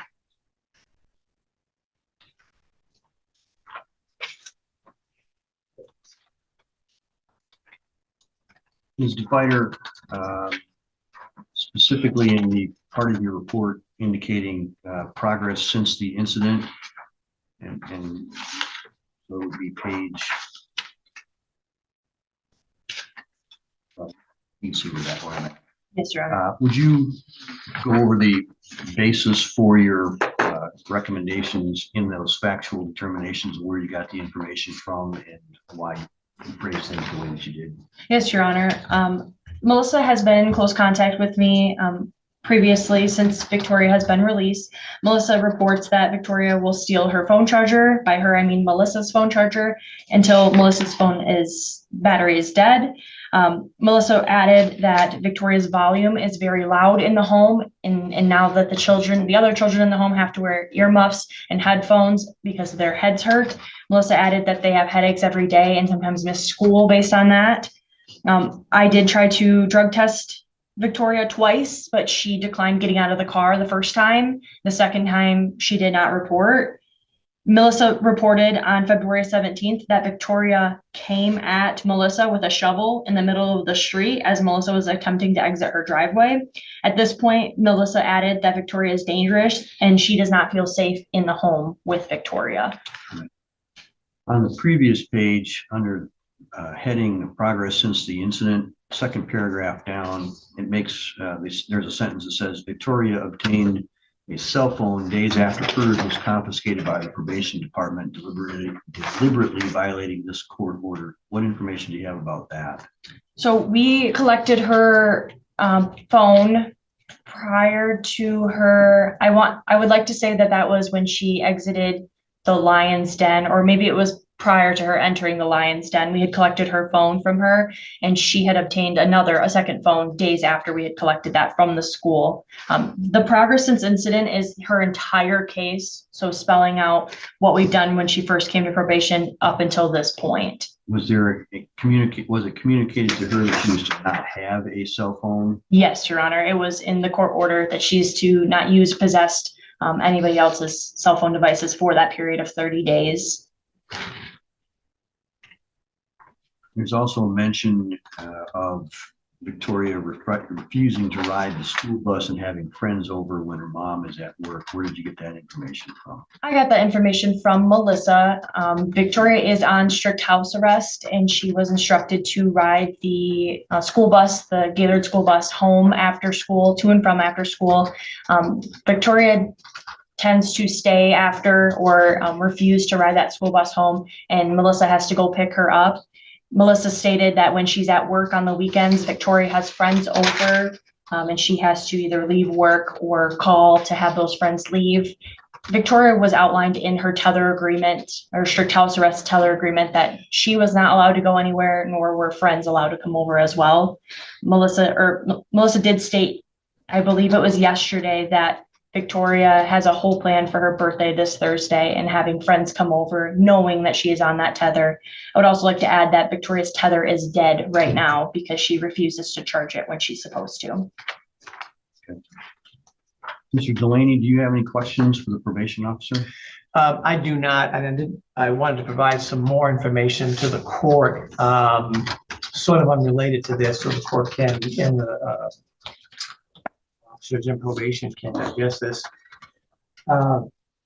Victoria indicates that her mom is going to be filing for divorce from Victoria's stepfather and moving to California, where her biological father is. I'm not suggesting there's going to be a unification on that basis, but whether or not those things are going to occur or not occur, I think that would be important to the court if they have merit. If she's going to be leaving the jurisdiction, can she leave the jurisdiction? What impact will that have? And I wanted to make sure from Victoria's standpoint that I could advise the court of that. And so I think Victoria indicated she had advised the probation office about that, or did you not know? She did provide or advise us about that. However, she stated that that would happen in July. Okay, so however that's relevant to the court, and the court may inquire of mother if she deems it relevant. And then beyond that, Judge, I think that I'll reserve advocacy unless the court's asking me now about the recommendations. Well, first I want to make sure that if there's any other factual basis or any other additions, corrections, or deletions you'd like to make to the report. Well, let me ask probation one more question. The list of things that you have provided that's in your report and what you've indicated today, had you talked to Victoria about that? I have. Okay. I have let her know that she has multiple probation requirements to complete, such as the community service apology letters and those essays. I have provided her with more community service sheets as well as lined paper for that apology letter and those essays, and she refuses to complete those. This would be my third time extending those requirements, roughly. Did you ask her about the shovel and the keeping of the phone and being loud at the house and the school bus and things like that? No, David, because okay. I was made aware of that, I believe, potentially it could be of last Wednesday or maybe it was last Tuesday, and Victoria's cell service is turned off on her phone, trying to eliminate Melissa and Victoria being in the same car for more than they need to be. Thank you. Anything else, Mr. Delaney? No, thank you. All right. Ms. DeFighter, anything else that you want to add to your report by way of statement now? No, Your Honor. Ms. Brucker, any thoughts that you have? As the court knows, we've been here many times on Victoria. The court spent a lot of time talking to her about her requirements and expectations and what's to be expected. I'm pretty disappointed that, since she was released just on February 5th, we're already having a lot of issues, refusing to drug test 5 days after she gets back and causing a lot of chaos and stress in the home. So it kind of feels like the last stint in detention she didn't really take anything out of it. So I do support the recommendations by probation. Allocution, Mr. Delaney. If these allegations are accurate, and the court may need to get to the bottom of that, either through mom and or from Victoria, it's going to be a concern for the court. She just got released. It's only been 3 weeks. It's making the court's decision to keep her here very difficult, or making it easy for the court to place her in the SUE if most of these things are accurate. So I think if there's a factual basis, considering her history and mostly considering her recent release, that it's a badge that she probably didn't want to earn, but may have. Mom, your thoughts?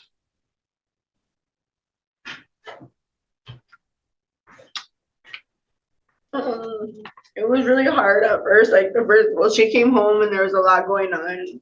Personally, we found out a lot of stuff had happened, and my husband, even though we've been separated for years, just him relapsing and drinking and stuff like that.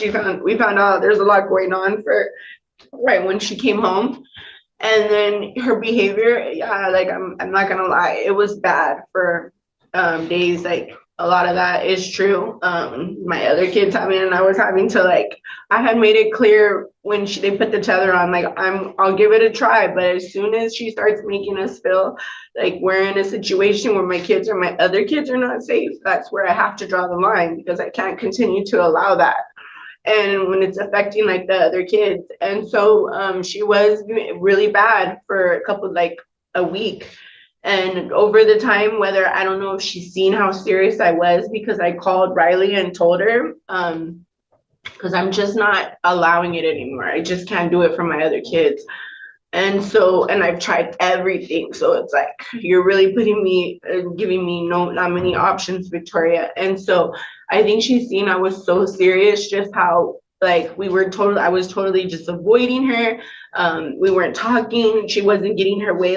I will bring food home and stuff. I was there's food at the house, make food. I was just really buckling down and standing on business. And so lately she has been a lot better and has improved. And so this makes it very hard for me right now, because when she's good, she's so good. She's got all her grades up to straight A's. She's been doing good, helping with her sisters. And so it makes it really hard for me, because I don't want to have to see her go again. It's a roller coaster for all of us.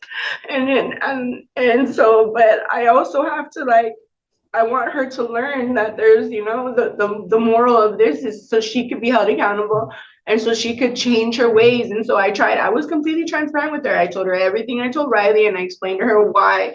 And I explained to her that I'm not trying to do this so she could get sent away. I want my daughter home with us. There's nothing more than I want is for her to get it together and change. But I have to be honest, because I have other kids that are going through this. And when she said it wasn't because the music was loud, it was the arguing and stuff. And we weren't dealing with that when she was away. We have worship music on, we're praying, we're going, and everything is just, the whole environment has just shifted, And so, but again, just to when she came home, she did come home to a lot. We found out a lot of stuff. We were being totally deceived. And so there was a lot going on, but yeah, that's, Okay, thank you. Judge, can I follow up with a few questions of Mom? Absolutely. What happened with the shovel? Did Victoria approach you in the street with a shovel in her hand? So I was driving out of my driveway, and it's kind of high with snow, so it kind of took me a minute to get out. And I had my charger with me, plug in my car, and she wanted the charger. So she came to my car, you guys are leaving, and you guys are gonna also leave me the charger. And I was like, I need my charger, Victoria. And she's like, you're not going nowhere unless you give me that charger. So she grabbed it, but she came walking up, but she put it back and just shoved it, threw it in the snow like that. A shovel.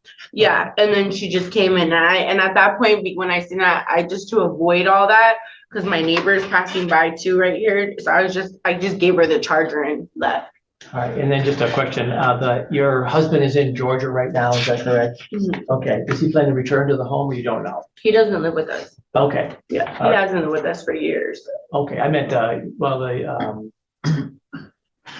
and honestly, I don't know what he plans to do, because I don't have contact with him. Okay. Again, he was pretending to be this Christian and do all this stuff, Okay. and come to find out he was doing a lot of bad things. Thank you. I just want to have the court have a complete record. I appreciate that. Thank you. Right. Thank you, Mr. Delaney. Victoria, this is your opportunity to tell me what you want me to know. I think I came home to a lot. I came home to a lady taking credit cards out my name and me finding out that my dad was having an affair with someone from my church that I trusted. And my dad relapsing. I don't know.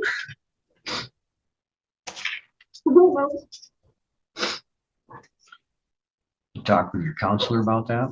No. You talked to the fighter about all that? No. I mean, yeah, I didn't drug test, and there was no reason.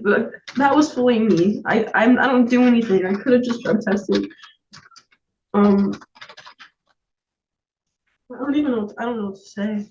Like, I really don't. Like, I mean, I got all my grades up. Like, I have been making progress when it comes to that. It's just like I feel like I was really just set up for failure. I mean, I came home just to be home, and like when I got out of the suit, I had goals that I was gonna start driver's training and get a job, and I just got like slapped in the face with only being home, and like it was just really hard to just be home when I like seen my mom crying all day, and like I was just going through a lot. Like I was just like I came out of juvie just to go through all of this. Like it was just a lot at one time. How is that different than life in general? You know that life is not all about roses and rainbows, right? Yeah. Stuff with your dad could happen at any time. Stuff with your mom could happen. People get sick.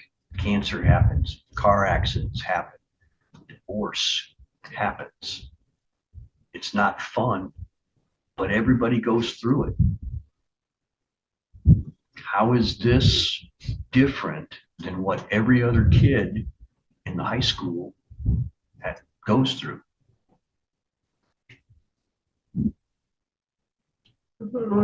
I don't know either. That's why I'm asking you the question.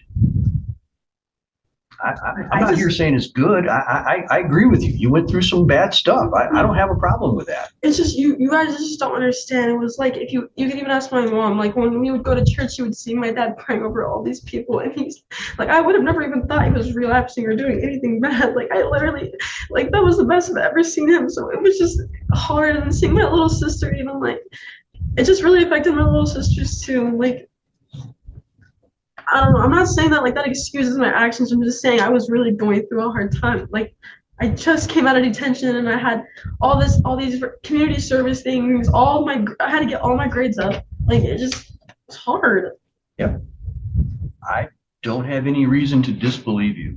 In fact, I am 100% taking in what you're telling me, and I absolutely believe what you're telling me. It was hard, and you were disappointed in what your dad did.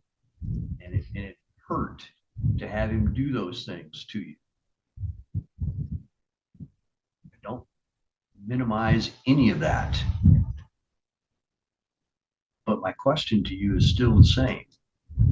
How does that justify you doing what you did? I don't know. I just wanted to be by myself in my room. Obviously, I didn't mean to cause my mom or my little sisters any pain. I just wanted to be by myself. I mean, the report says that you obtained a cell phone days after yours was confiscated by the probation department, in which you deliberately violated the court's order. Your Honor, was that not like? Was that after I came out of the suit? After the lion's den, sorry. You got a cell phone. Oh, yeah. I did. That to me is manipulation. That's you doing something that you know you're not supposed to do. Right, yeah. Okay? Sorry, I forgot about that. Stuff that happened at your mom's house since you've been back from the suit. Using to ride the school bus, having friends over when your mom is at work. That's you making an intentional choice to not do what you know that you're supposed to do.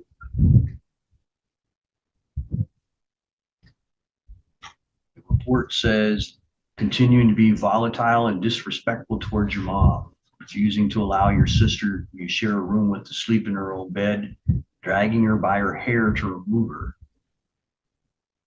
Yes. No. Then tell me what happened.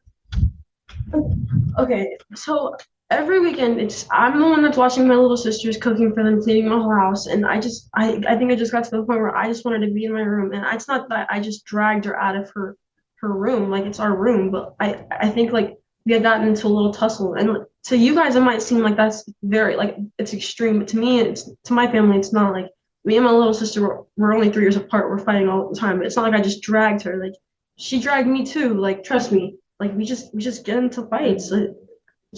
It goes both ways. It's not just me dragging my little sister like by her hair. It's not like that at all. You've been in the home for 19 days. 19. Yep. Less than 3 weeks. Yep. And that's after getting out of juvie, where you were there for how many days? 30. 30 days. Did you think that you might have to be on your best behavior when you got out of juvie? Yeah. And this is your best behavior? No, it's not.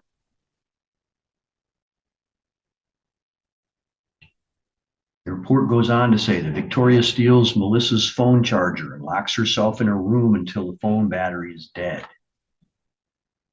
Why do you get the phone charger when your mom doesn't? No, I honestly don't even recall that. Like I really don't. Doesn't change it. Like I use my little sister's phone charger. I think I've maybe used my mom's phone charger 3 times, but I ask her before I do it. That's not what this says. Then, Your Honor, I really don't know why it says that, because I mean that's not true. And a lot of that stuff is honestly like exaggerated. It's not like I don't even know what to say. I mean, lock me up. Like I don't know what to say. Like I don't know. So this is all not your fault? I'm not saying that. Then what are you saying? I don't know what to do anymore. Like honestly, just lock me up. I don't know. You can't just figure out what I'm going to do and then tell me what I want to hear. That's what the problem is today. You don't know what I'm going to do, so you don't know what to say. That's the whole point I'm trying to get you to understand. Stop trying to manipulate people for what you want. I promise you, I'm not manipulating. Child.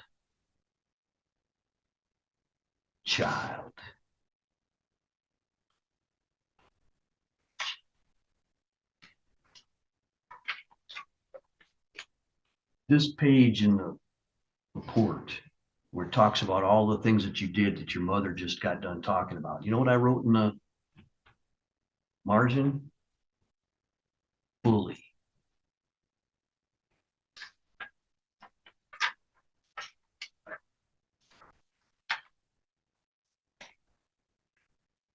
I know that I tend to try to talk to you sometimes too much. And you're just going to tune me out at this point, but I'm going to say it anyway, because I hope at some point it sinks in. You are 15 now. Your 30-year-old self, I can hear as plain as day. And that person, you when you're 30, wants to know why you are making the decision that you are today. Because the decisions that you're making now are going to end up with you being barefoot, pregnant, with no job, no house, no money, no prospects, and having a 15-year-old you doing the exact same things that you're doing now, only the roles are going to be reversed. That's going to be you sitting there watching another 15-year-old person just like you creating the same mess all over again.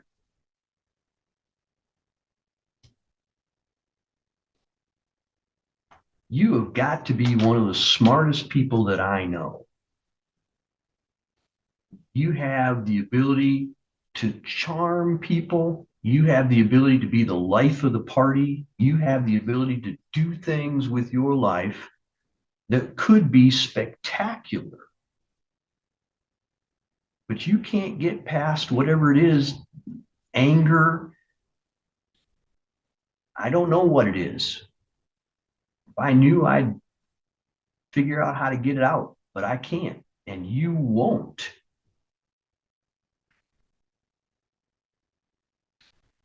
Despite what it sounds like right now, I have not given up on you. Neither have they. That's why Ms. DeFighter is fighting so hard to get you into a long-term residential program, so that hopefully you will learn what we're trying to get you to learn. But I'm not buying this. I didn't do anything, and it was just a misunderstanding, or it's just an accident, or it's blown out of proportion. You were only home for 19 days. You can't get in this situation without doing it on purpose. It's impossible. Things don't just happen like that. This is you creating chaos. This is you causing problems. This is you frightening your mom. This is you causing your sisters to have these issues. And your mom is right. You need to be out of the house. But your mom is also right that she wants you in the house because she sees the good that you could be. She understands, probably from her own childhood, that you will grow up at some point and that you will understand these things. And she doesn't want you to have the limitations that I just talked about with your 30-year-old self.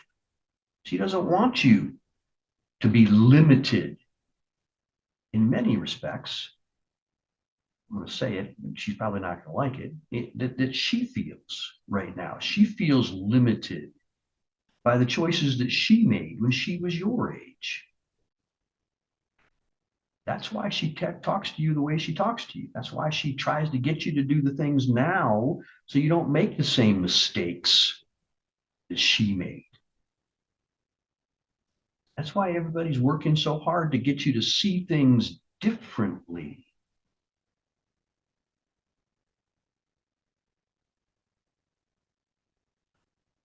I grew up on a farm in the UP. We had horses and cattle, and we had fences all the way around the fields where the horses and cattle were let out. And we had one little Shetland pony who was supposed to be what we as kids would ride that horse, that pony, because he was smaller than all the rest. Pony was an escape artist. He figured out how to roll under a barbed wire fence by leaning on it and pushing at it and getting it to stretch out and moving the post so that he could roll under it and run away, because he didn't think that he was being treated fairly. He didn't get all the best hay because the other horses were bigger and faster, and they'd grab it and run away with it, and he wouldn't be able to get it.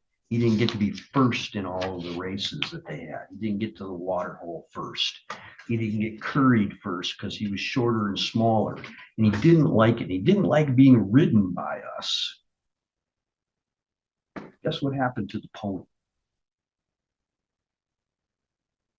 Eventually, he got sold. He didn't get to live on the farm anymore.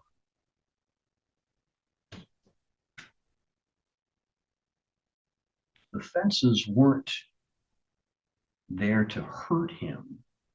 The stuff that we did with him wasn't there to hurt him. It was there to protect him, because when he got out, he got in the way of cars. And when he got out, he didn't have the feed and the shelter and the water that he needed.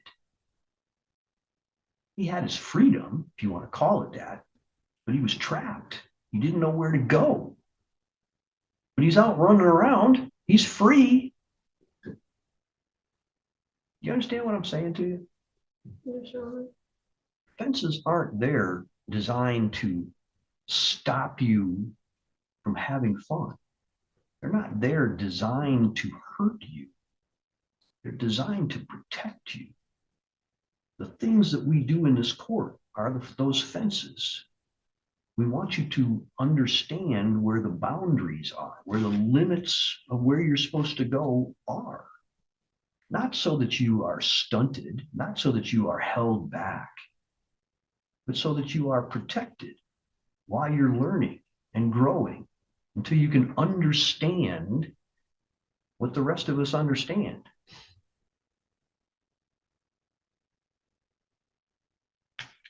So enough of me preaching. I'm going to follow the recommendations, and I'm very glad that Ms. DeFighter had a big plan in place for you. I hope that works. It's fun. I'm going to Cali, we're good, right? You could go to Hawaii. You could go to Timbuktu. You don't change. Problems here are going to be the problems there. 2 more years, right? 3. My birthday's in 2 days. Okay.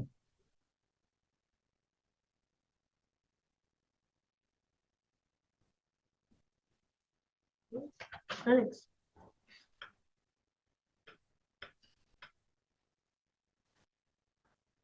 Child. The orders of the court will remain in full force and effect. Victoria will complete her previously court-ordered apology letter to her mother and turn it into the probation department by March 27th. Victoria will complete her previously court-ordered 25 hours of community service and turn it into the probation department by March 20th.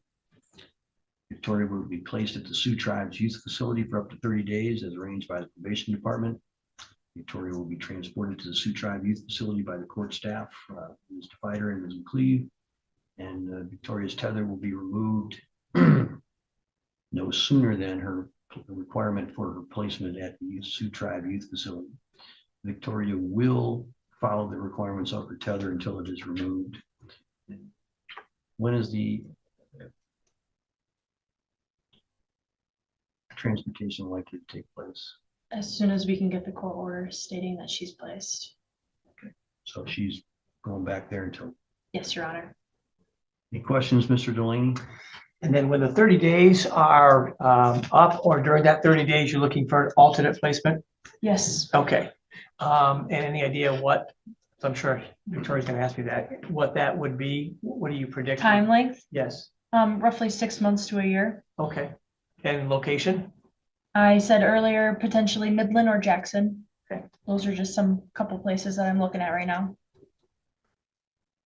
Questions, Mom? So what happens if I move like in April or May? That was my question of when you were planning on moving. My lease is over in July, but I have spoke to my landlord and she said that I could break the lease and leave earlier. Okay. So hopefully like it will be like by May or June. Okay. All right. Once you have a firm decision made about where you're going to be and the place that you're going to be moving to, please contact the probation department. We'll schedule this for a review hearing as early as we can.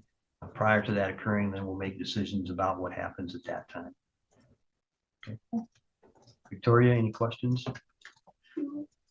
So if she does good, is it like set in stone that she has to go to that other long-term facility, or? This placement is just temporarily a placement just to give me some time to get her into a residential placement.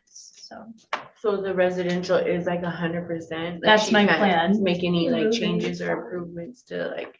Well, it sounds like she made great improvements last time she was at the Sioux Tribe. I do believe you said that they said that she was a star student, but then she came home and started doing things like this. So in the Sioux Tribe, it's kind of biased of how much progress she would make. All right, that's the order of the court. Thank you. Thanks. Remand to the room back there. Victoria. Thank you, Mr. Herman. Thank you. Thank you. Good luck. Your Honor, did Ms. DeFighter put contrary and reasonable on the record? I did not. Go ahead and do that, please. Thank you.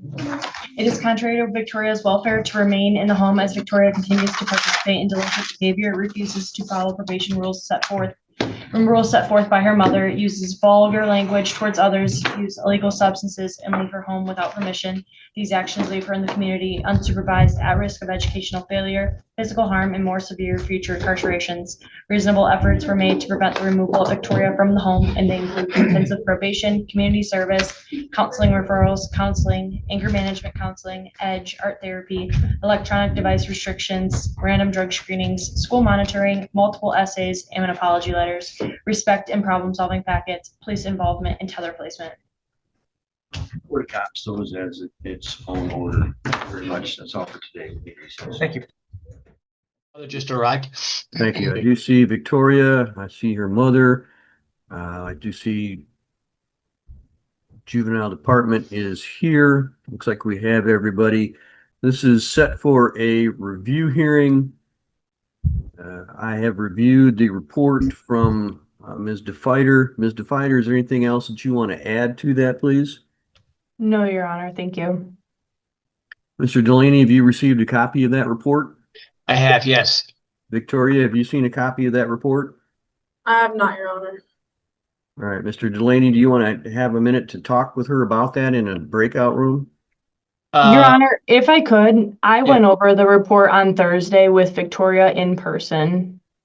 All right. Do you recall that now, Victoria? Yeah, I'm sorry, Your Honor. That's all right. That's all right. Do you need any additional time to speak with your attorney about that? I do not believe so. All right. Mom, have you seen a copy or had information about the report given to you? Yes. All right. I'm going to give each of the parties then an opportunity to address me about that before I decide what to do. So I'm going to start with Ms. DeFighter. Anything else that you want to add, Ms. DeFighter? Your Honor, just one thing about the placement that I'm looking for Victoria. It's called Oakland County Children's Village. It is a 6 to 8 month residential placement, and they have a multitude of resources they can give Victoria. Some that we haven't seen when she was in the RISE treatment program, and then obviously some that we haven't seen when she's been in detention facilities. They have a pet therapy program connected to teachers' pets that pairs troubled youth with dogs to help them become more adoptable. I think that that's something that Victoria might be able to benefit from, to show, the dogs that her worth. She would be able to help them get a forever home, as, sometimes these dogs have problems with that if they are aggressive. The Oakland County Juvenile or the Children's Village has a interactive journal series that Victoria could not work ahead from. I do know when she was in the Ottawa County RISE treatment program, she was working ahead or trying to work ahead. So this would make sure that she goes at the same pace as all the other juveniles. I do think that this program would be extremely beneficial for Victoria, as she does continue to be defiant in the home and manipulative towards those around her, as we've seen at other placements. All right. Thank you. I understand that you recently had an opportunity to do some screenings as well. Could you update me as to those, please? Yes, Your Honor. So let me pull up my report here. I was able to perform the dispositional assessment on Victoria, as well as the detention assessment on Victoria on Thursday when I went to the Sioux tribe, and she scored a 16 on the dispositional assessment, which is a moderate, and she scored a 5 on the detention assessment. Is that a moderate as well, or is that a high? That is a high. My apologies. No, that's all right. Thank you very much. All right, I appreciate that update. Mr. Delaney, do you have any questions for Ms. DeFighter? Just to clarify, the recommendation for Oakland is how long? It's a 6 to 8 month residential treatment program. And if the court orders that, when would that begin? I have transporters ready to transport her after court is adjourned.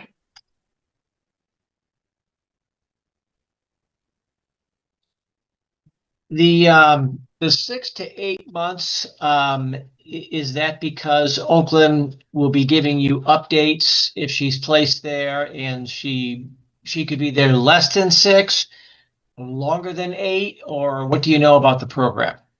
What I know about the program is it is designed like I was explaining, the interactive journals, you can't work ahead.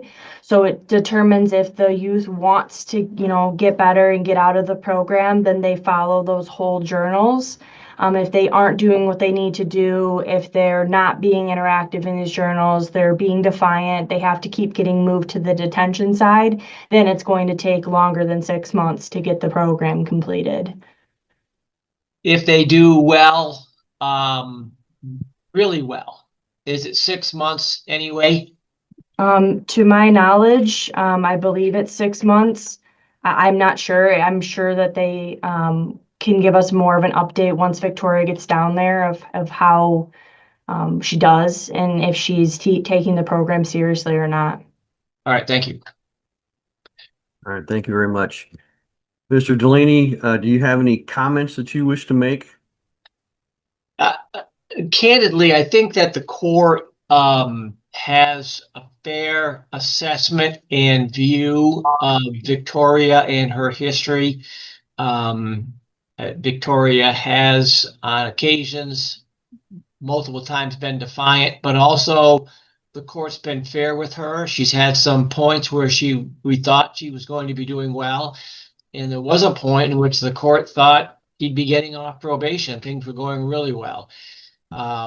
I think in totality, knowing this court, knowing the history of this case, that the court is going to place her in Oakland County. So irrespective of my level of advocacy, not that the court's mind is made up, it's just that the court knows her history, and the court is going to be, I think, ordering this in her best interest.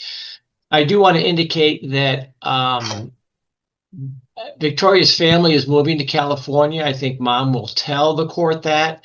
I've not encountered that. This is a post-adjudication. And Victoria, that means you've already been found responsible for all these things.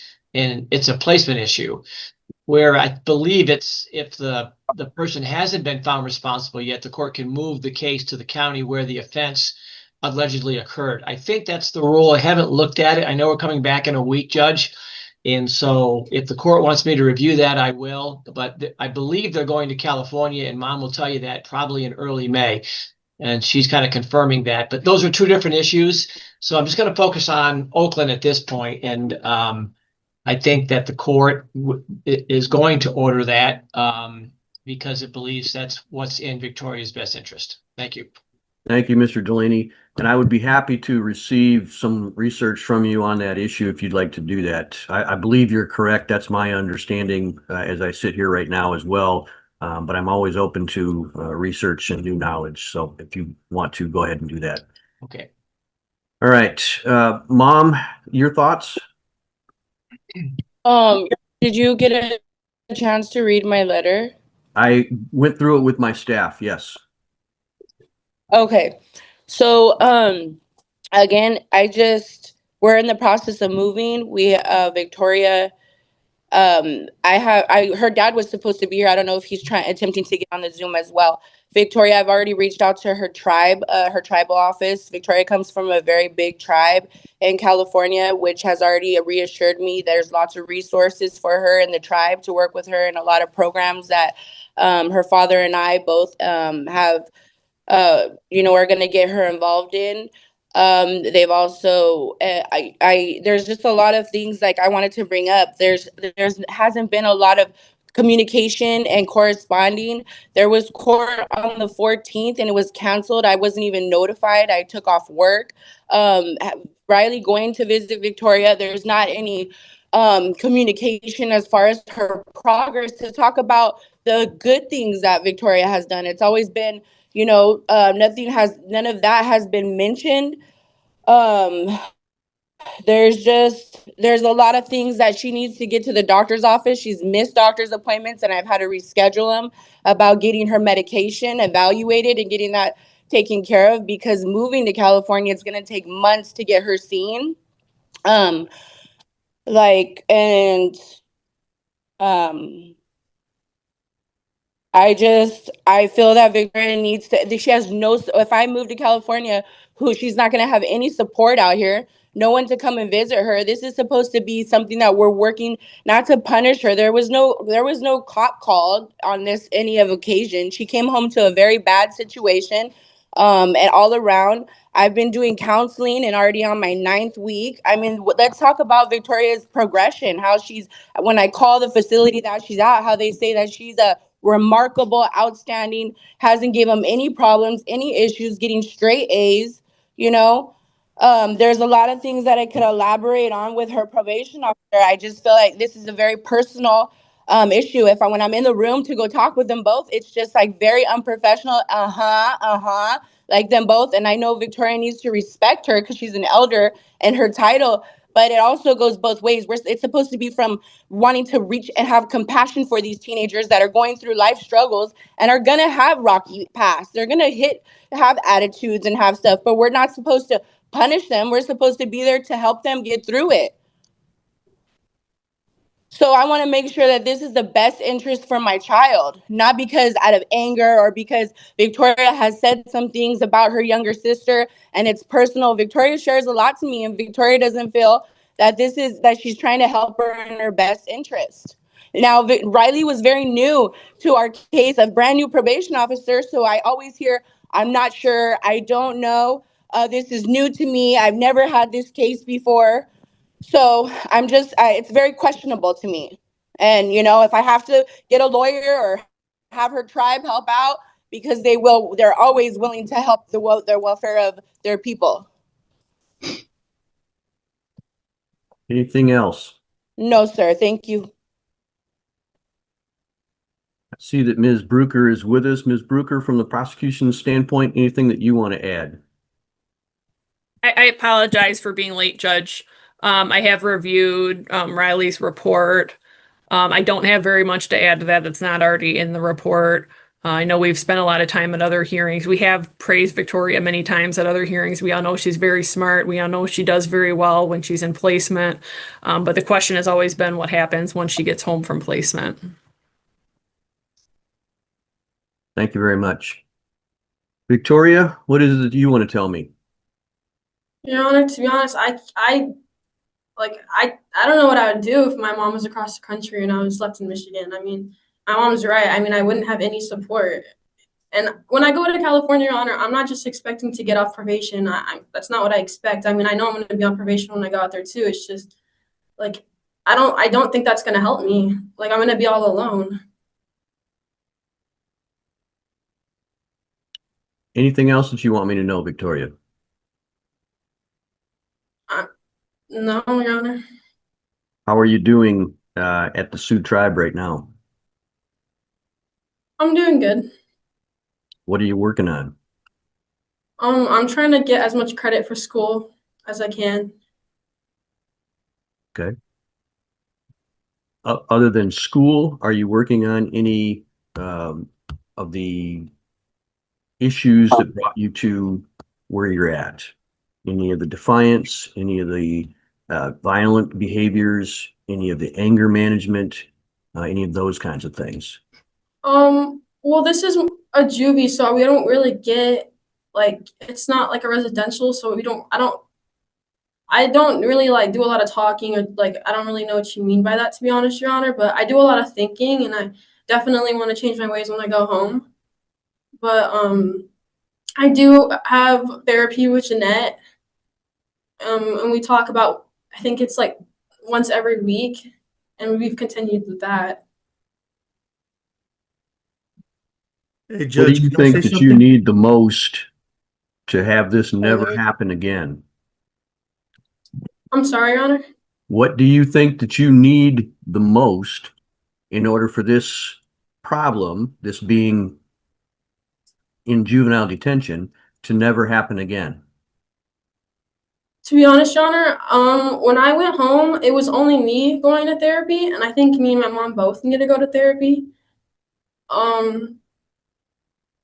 I think me and my mom just need to work on how we talk to each other, and I definitely need to go to therapy myself for my anger. But I think it would be very beneficial if me and my mom both went to therapy together and tried working on our cons. What stopped you from doing that here? Well, I think Jeanette thought it would be more beneficial if just me and her did therapy, because before me and my mom were both doing therapy, and then it just got changed to me and Jeanette, and then me and my mom never went back to therapy. My understanding of that is that you failed about 50% of the time to go to therapy, or when you did, you didn't participate well. And Ms. Sayre did a recent update of your information that you retained. She said, you know the information. You understand the information. You just refuse to use it. So what do I do about that?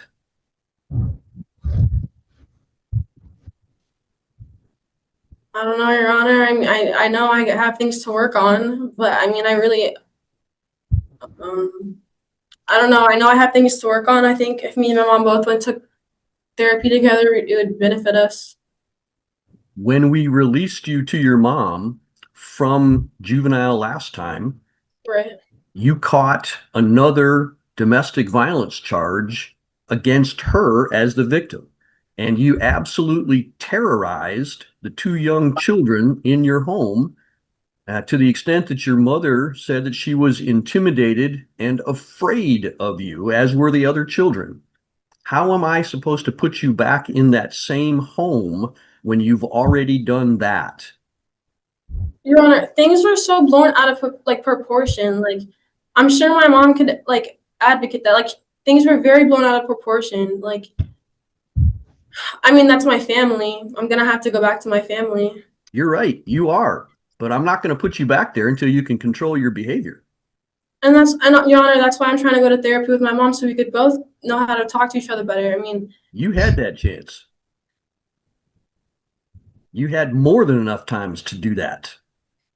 You decided that you weren't going to go. You decided that you were going to do things your own way. You decided that you were going to be physical and intimidating and out of control at home. That was not just one time. That was a pattern of behavior. That's why you are where you are, because you cannot be trusted on your own in public. I hate to say that because I believe that you have a bright future in front of you. I believe that you have the intelligence to do amazing things.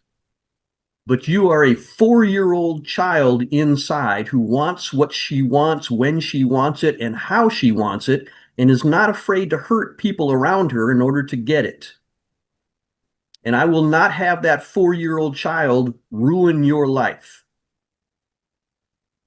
You will learn how to grow up before I will send you home. Do you understand me? yes, Your Honor. I just really don't understand how my mom being across the country with my family and That's leaving her me in choice. Michigan by myself. That is not my choice. That is and her leaving me in choice. Michigan by myself, all with nobody here. I have no other family here, mind you. I don't understand how that's going to help me. Your mother can zoom in and call you and visit you anytime that she wants. Your Just Honor, like that's she not what can I'm right talking now in about. Michigan. There is no difference. She can come see you There's no anytime she wants. There's no difference from my mom being across the country. She can come see you anytime that she wants. She can make an appointment and go see you anytime she wants. Your Honor, you're not being very open-minded right now, because it's not that easy. My mom has other kids, and she has a life and she has a job. She can't just leave that. Yes, ma'am. Life is hard. And it's time you learned that lesson.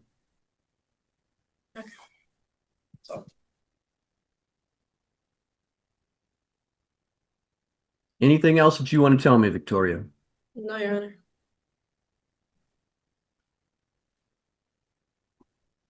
All right. Ms. DeFighter, would you put on the record reasonable efforts and contrary and reasonable standards, please? Yes, Your Honor.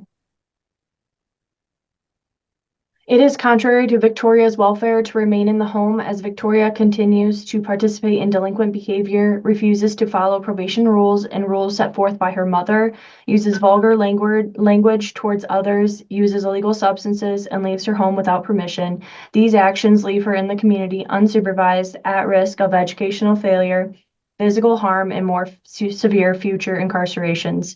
Reasonable efforts were made to prevent the removal of Victoria from the home, and they include intensive probation, community service, counseling referrals, counseling, anger management counseling, EDGE, art therapy, electronic device restrictions, random drug screens, school monitoring, multiple essays and apology letters, respect and problem-solving packets, police involvement, and tether placement. Thank you very much. The court adopts those as findings of itself. I would simply add to the contrary and reasonable that Victoria has been violent and intimidating on a number of occasions, specifically towards her mother and her young siblings. And that is also the reason for the court's actions in this particular case.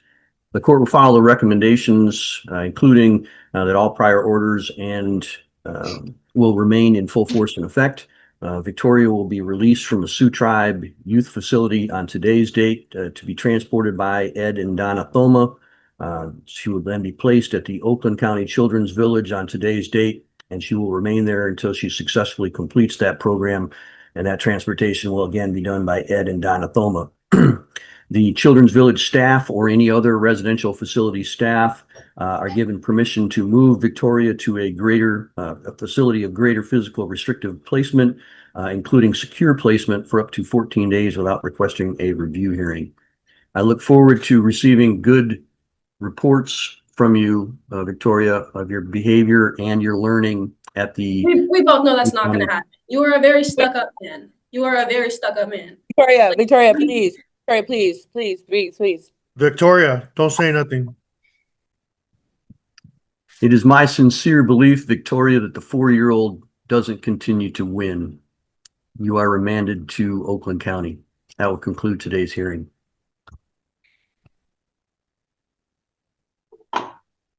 Thank you.